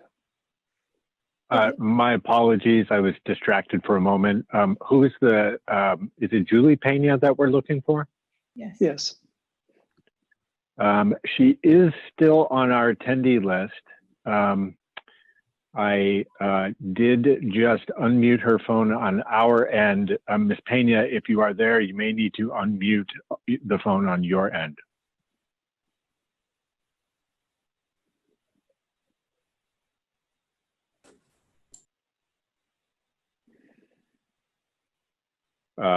Ms. Pena, I do see you raising your hand.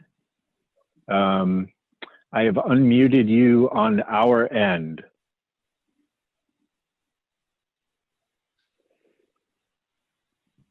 So you may need to unmute on your end.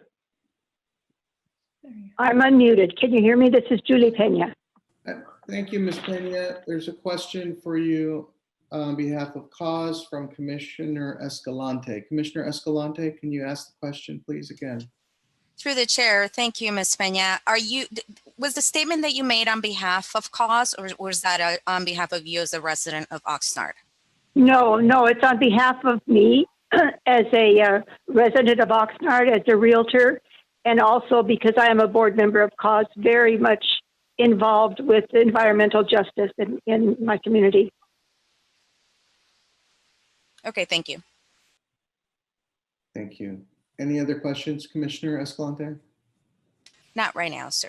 Thank you. Commissioner Wilson? Thanks. I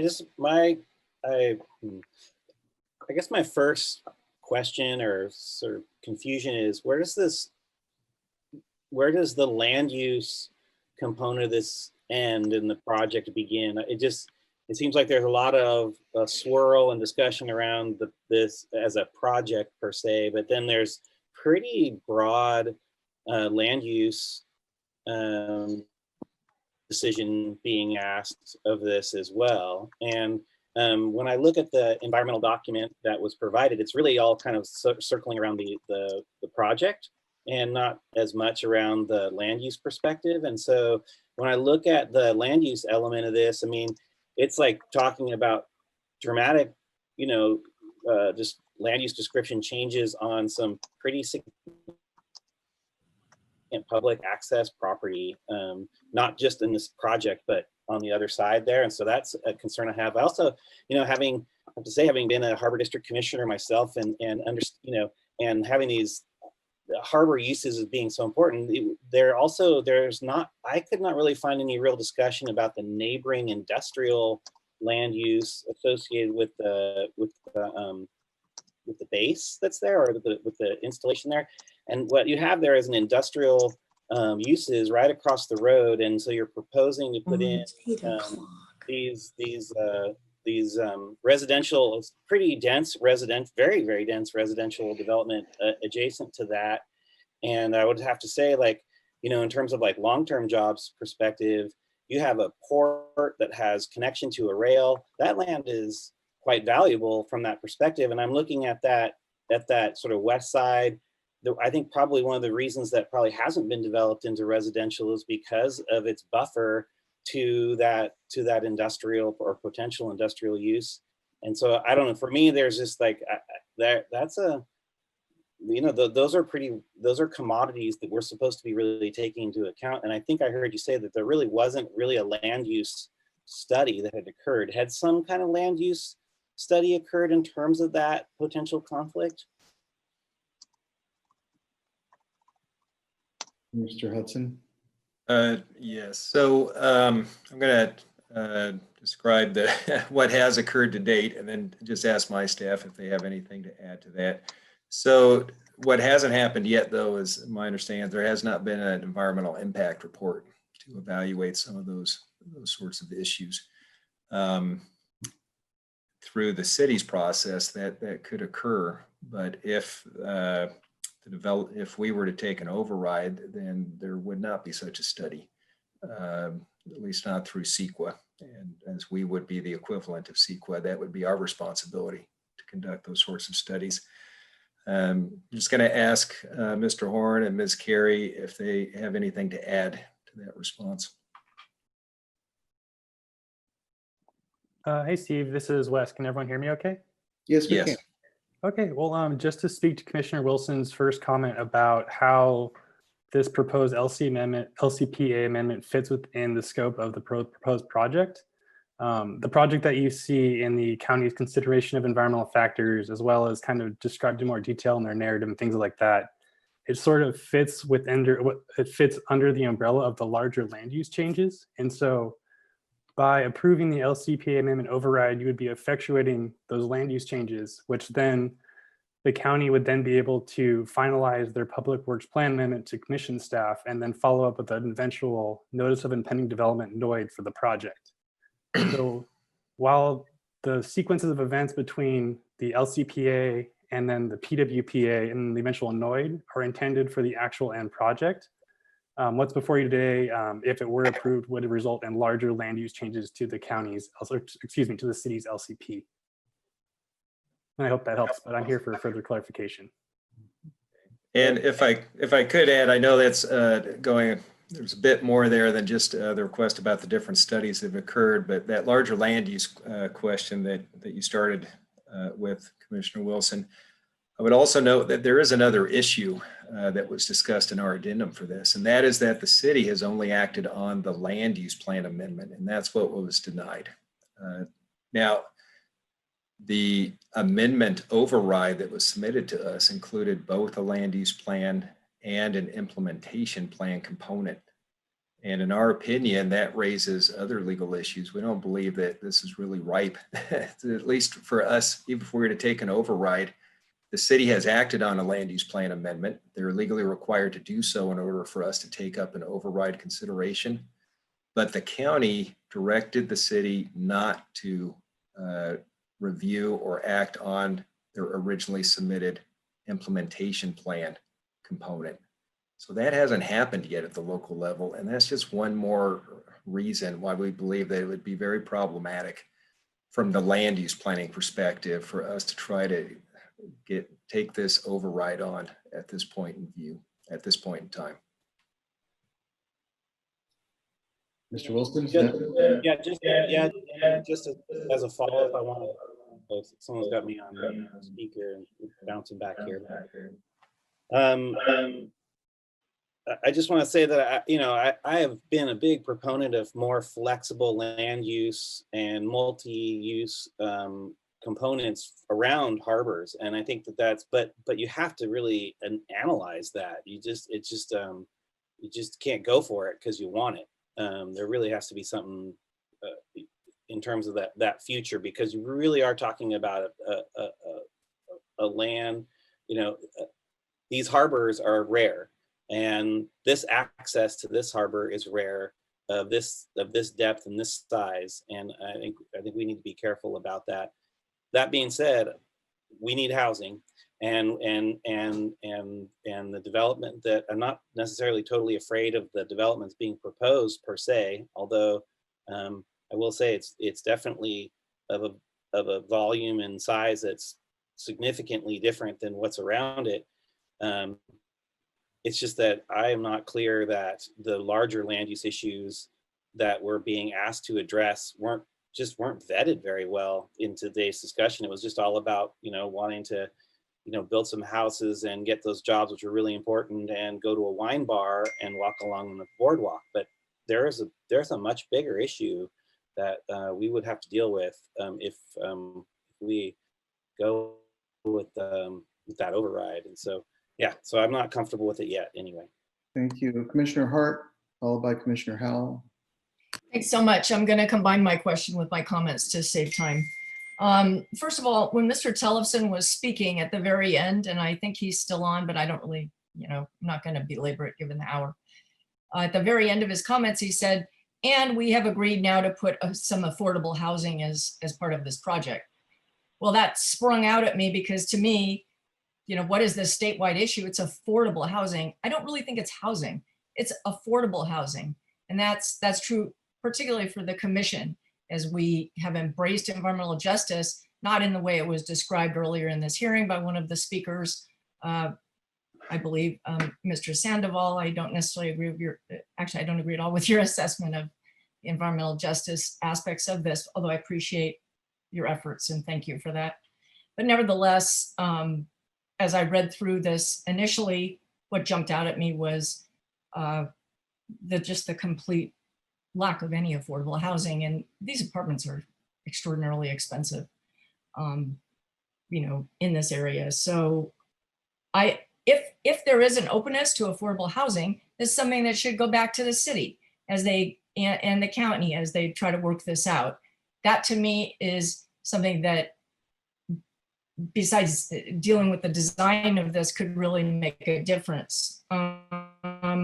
So that was my question, and I think my comments are pretty clear, that you can tell that I just do not feel that this is appropriate for an override procedure. I think it's the type of thing that needs to be, they need to go back, work out the design, work things out between the city and county, do it appropriately with the implementation plan, and definitely include an strong affordable housing component.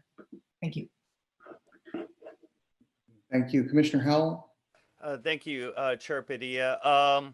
Well, first and foremost, I am glad that this disagreement hasn't adversely affected the relationship between the county and the city in all these other areas where they need to cooperate.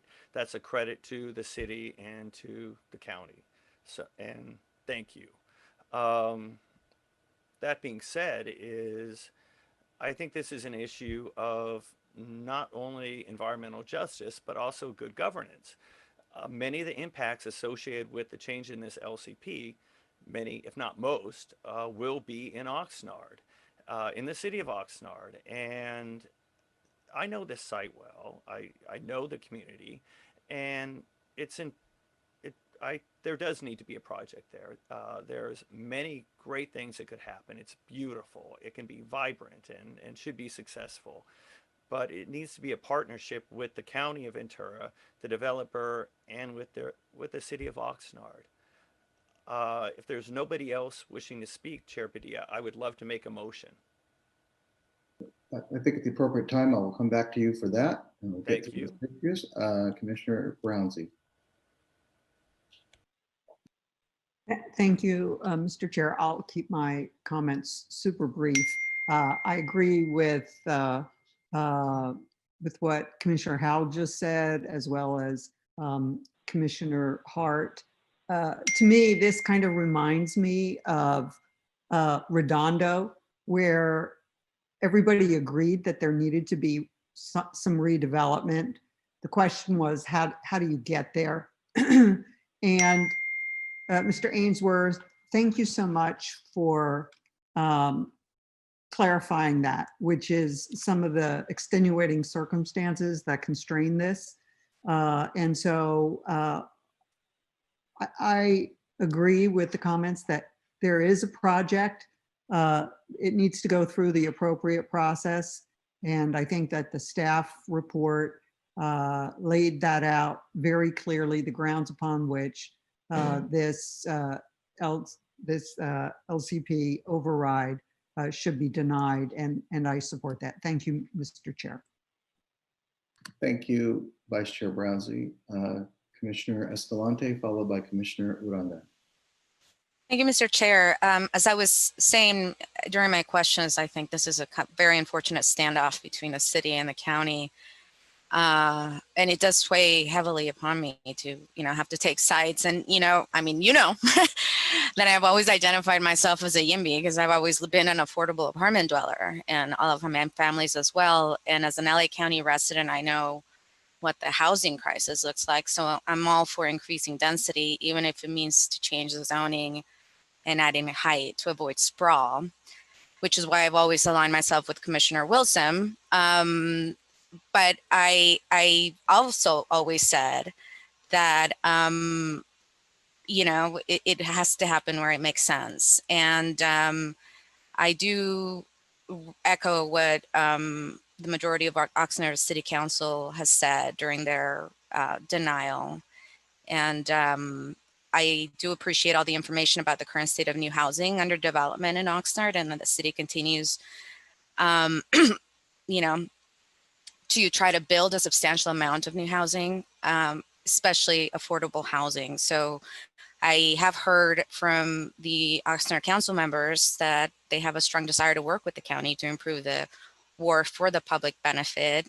I also see, potential for housing. I do definitely hope that this would also include a significant affordable portion if it's considered, not as an afterthought, but really, as a central principle, of our community efforts. So I hope they can work it out, and I support the staff recommendation. Thank you. Thank you, Commissioner Uranga. Thank you, Chair Padilla. When Commissioner Hall spoke the first time, I sensed his frustration with this whole project, because it is unfortunate that the city and the county are at odds with each other and not being able to come to a conclusion as to how to proceed with this project. There is a project there, it's needed, it's blight right now. I'm afraid that if we deny this, it's going to continue to be blight and continue nothing there. So I would be in favor of getting the county and the city to go back to the bargaining table and work something out. I think that Commissioner Hall was sort of leading in that direction with his motion, but I'll wait for that to happen. But that's where I'm at right now. I don't want to deny it, but at the same time, I'd like to see something move forward, and I think we need to get the city of Oxnard and Ventura County together to work it out. Thank you, Commissioner. Just a couple things, bear with me for the purposes of the record, because this is important. And, just to remember, what's before us is a request on the part of the Harbor District to invoke an extraordinary and rarely used procedure that would essentially have the commission not just taking the jurisdiction in terms of working out the LCP changes and amendments. And we'd be substituting our role and judgment for that of the local jurisdiction, which should only happen in extraordinary circumstances. And that's why this process was designed in such a way. The way it is constructed is designed to be difficult. I don't think there's any question from the evidence and the testimony. So for purposes of what's in front of us tonight, I don't think there's any question from the staff analysis or the testimony that the district is certainly a qualified requester here. There are specific findings that need to be made in order to, and supported by evidence, in order for us to invoke this override. That means that what was before the city in terms of their requested LUP amendment is relevant here. What the record was of all of the submitted documents and evidence and testimony that the City of Oxnard considered is relevant, because our judgment has to be whether their denial of what was before them resulted in the adverse impacts that are articulated in the findings that we have to make. There seems to be some disagreement as to facts, because we had testimony, for example, from the Harbor District, Mr. Sandoval, with regard to development standards and the depth and nature of the environmental analysis. Again, there's no specific project submittal, there's no project level CEQA review at the local level here, or alternatives analysis. And yet we have the staff and the city saying that we had basically an LUP submittal at the city with no implementation plan submitted for amendment.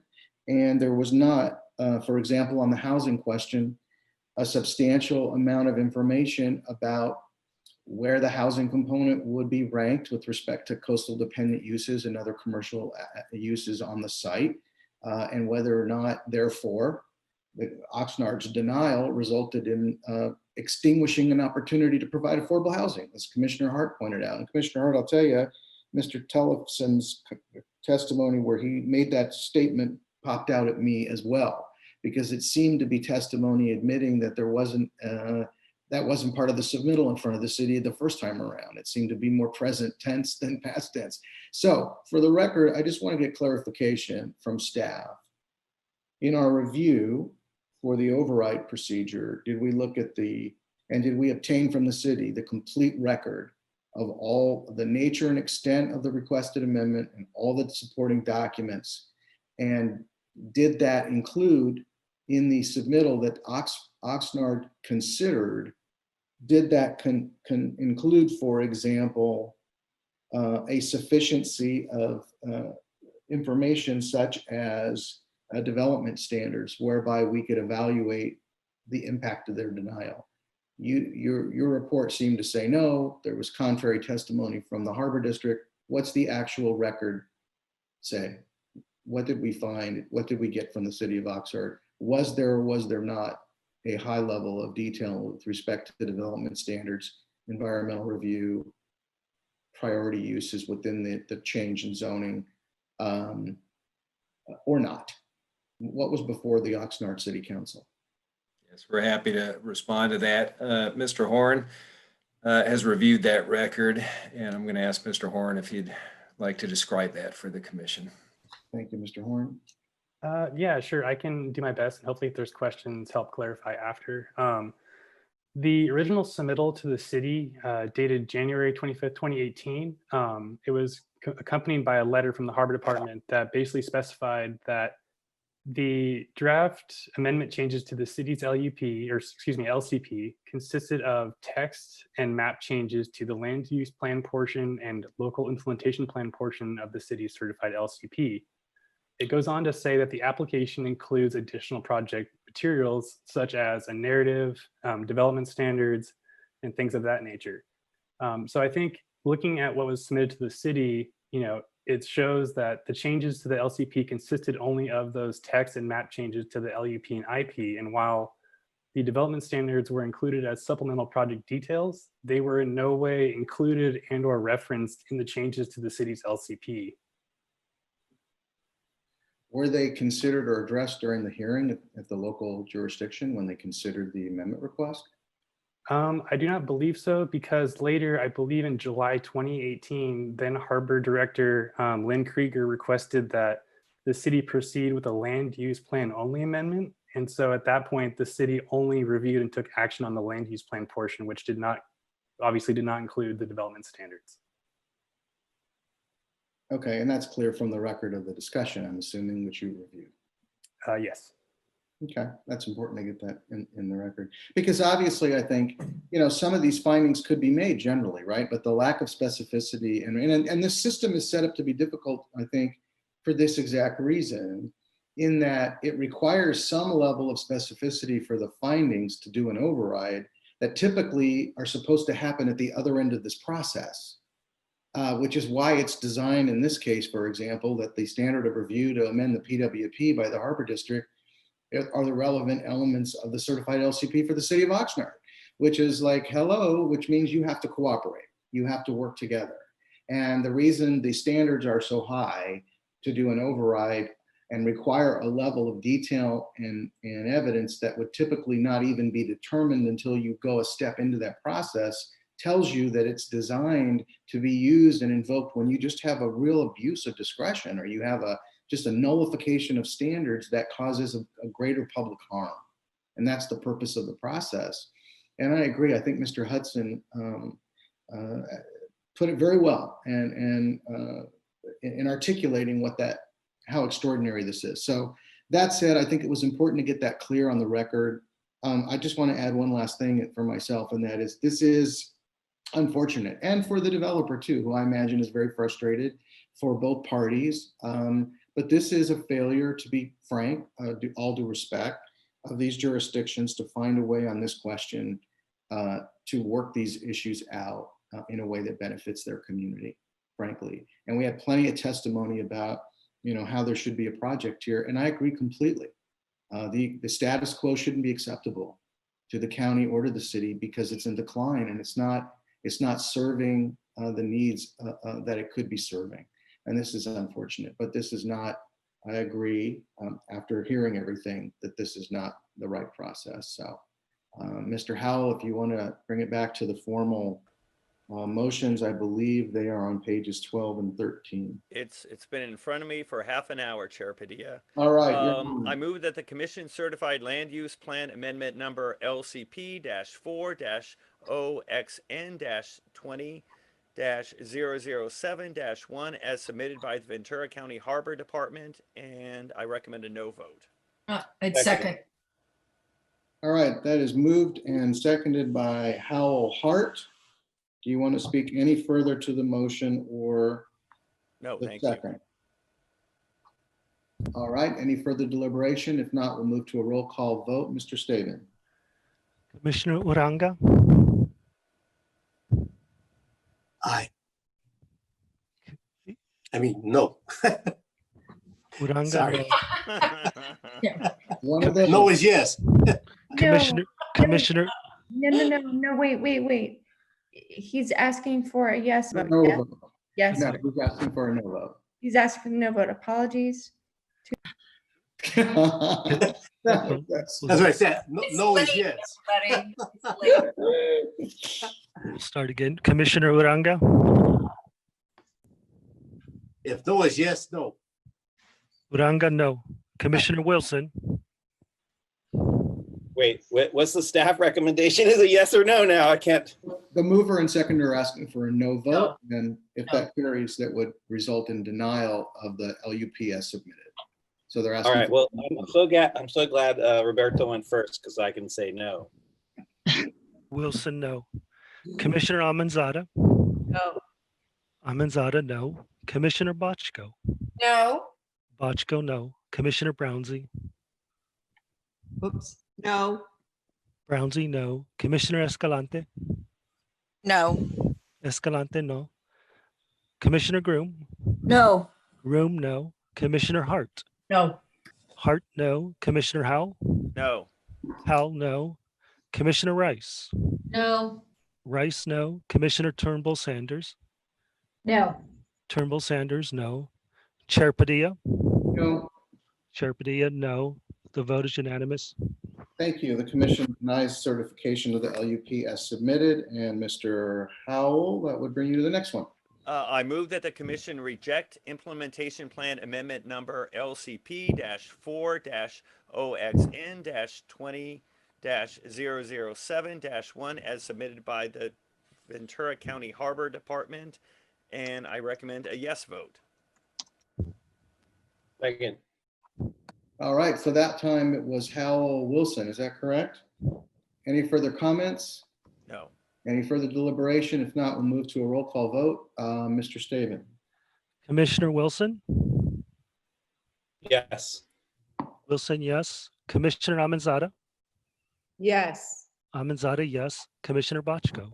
Yes. Bochco, yes. Commissioner Brownsy? Aye. Brownsy, yes. Commissioner Escalante? Yes. Escalante, yes. Commissioner Groom? Yes.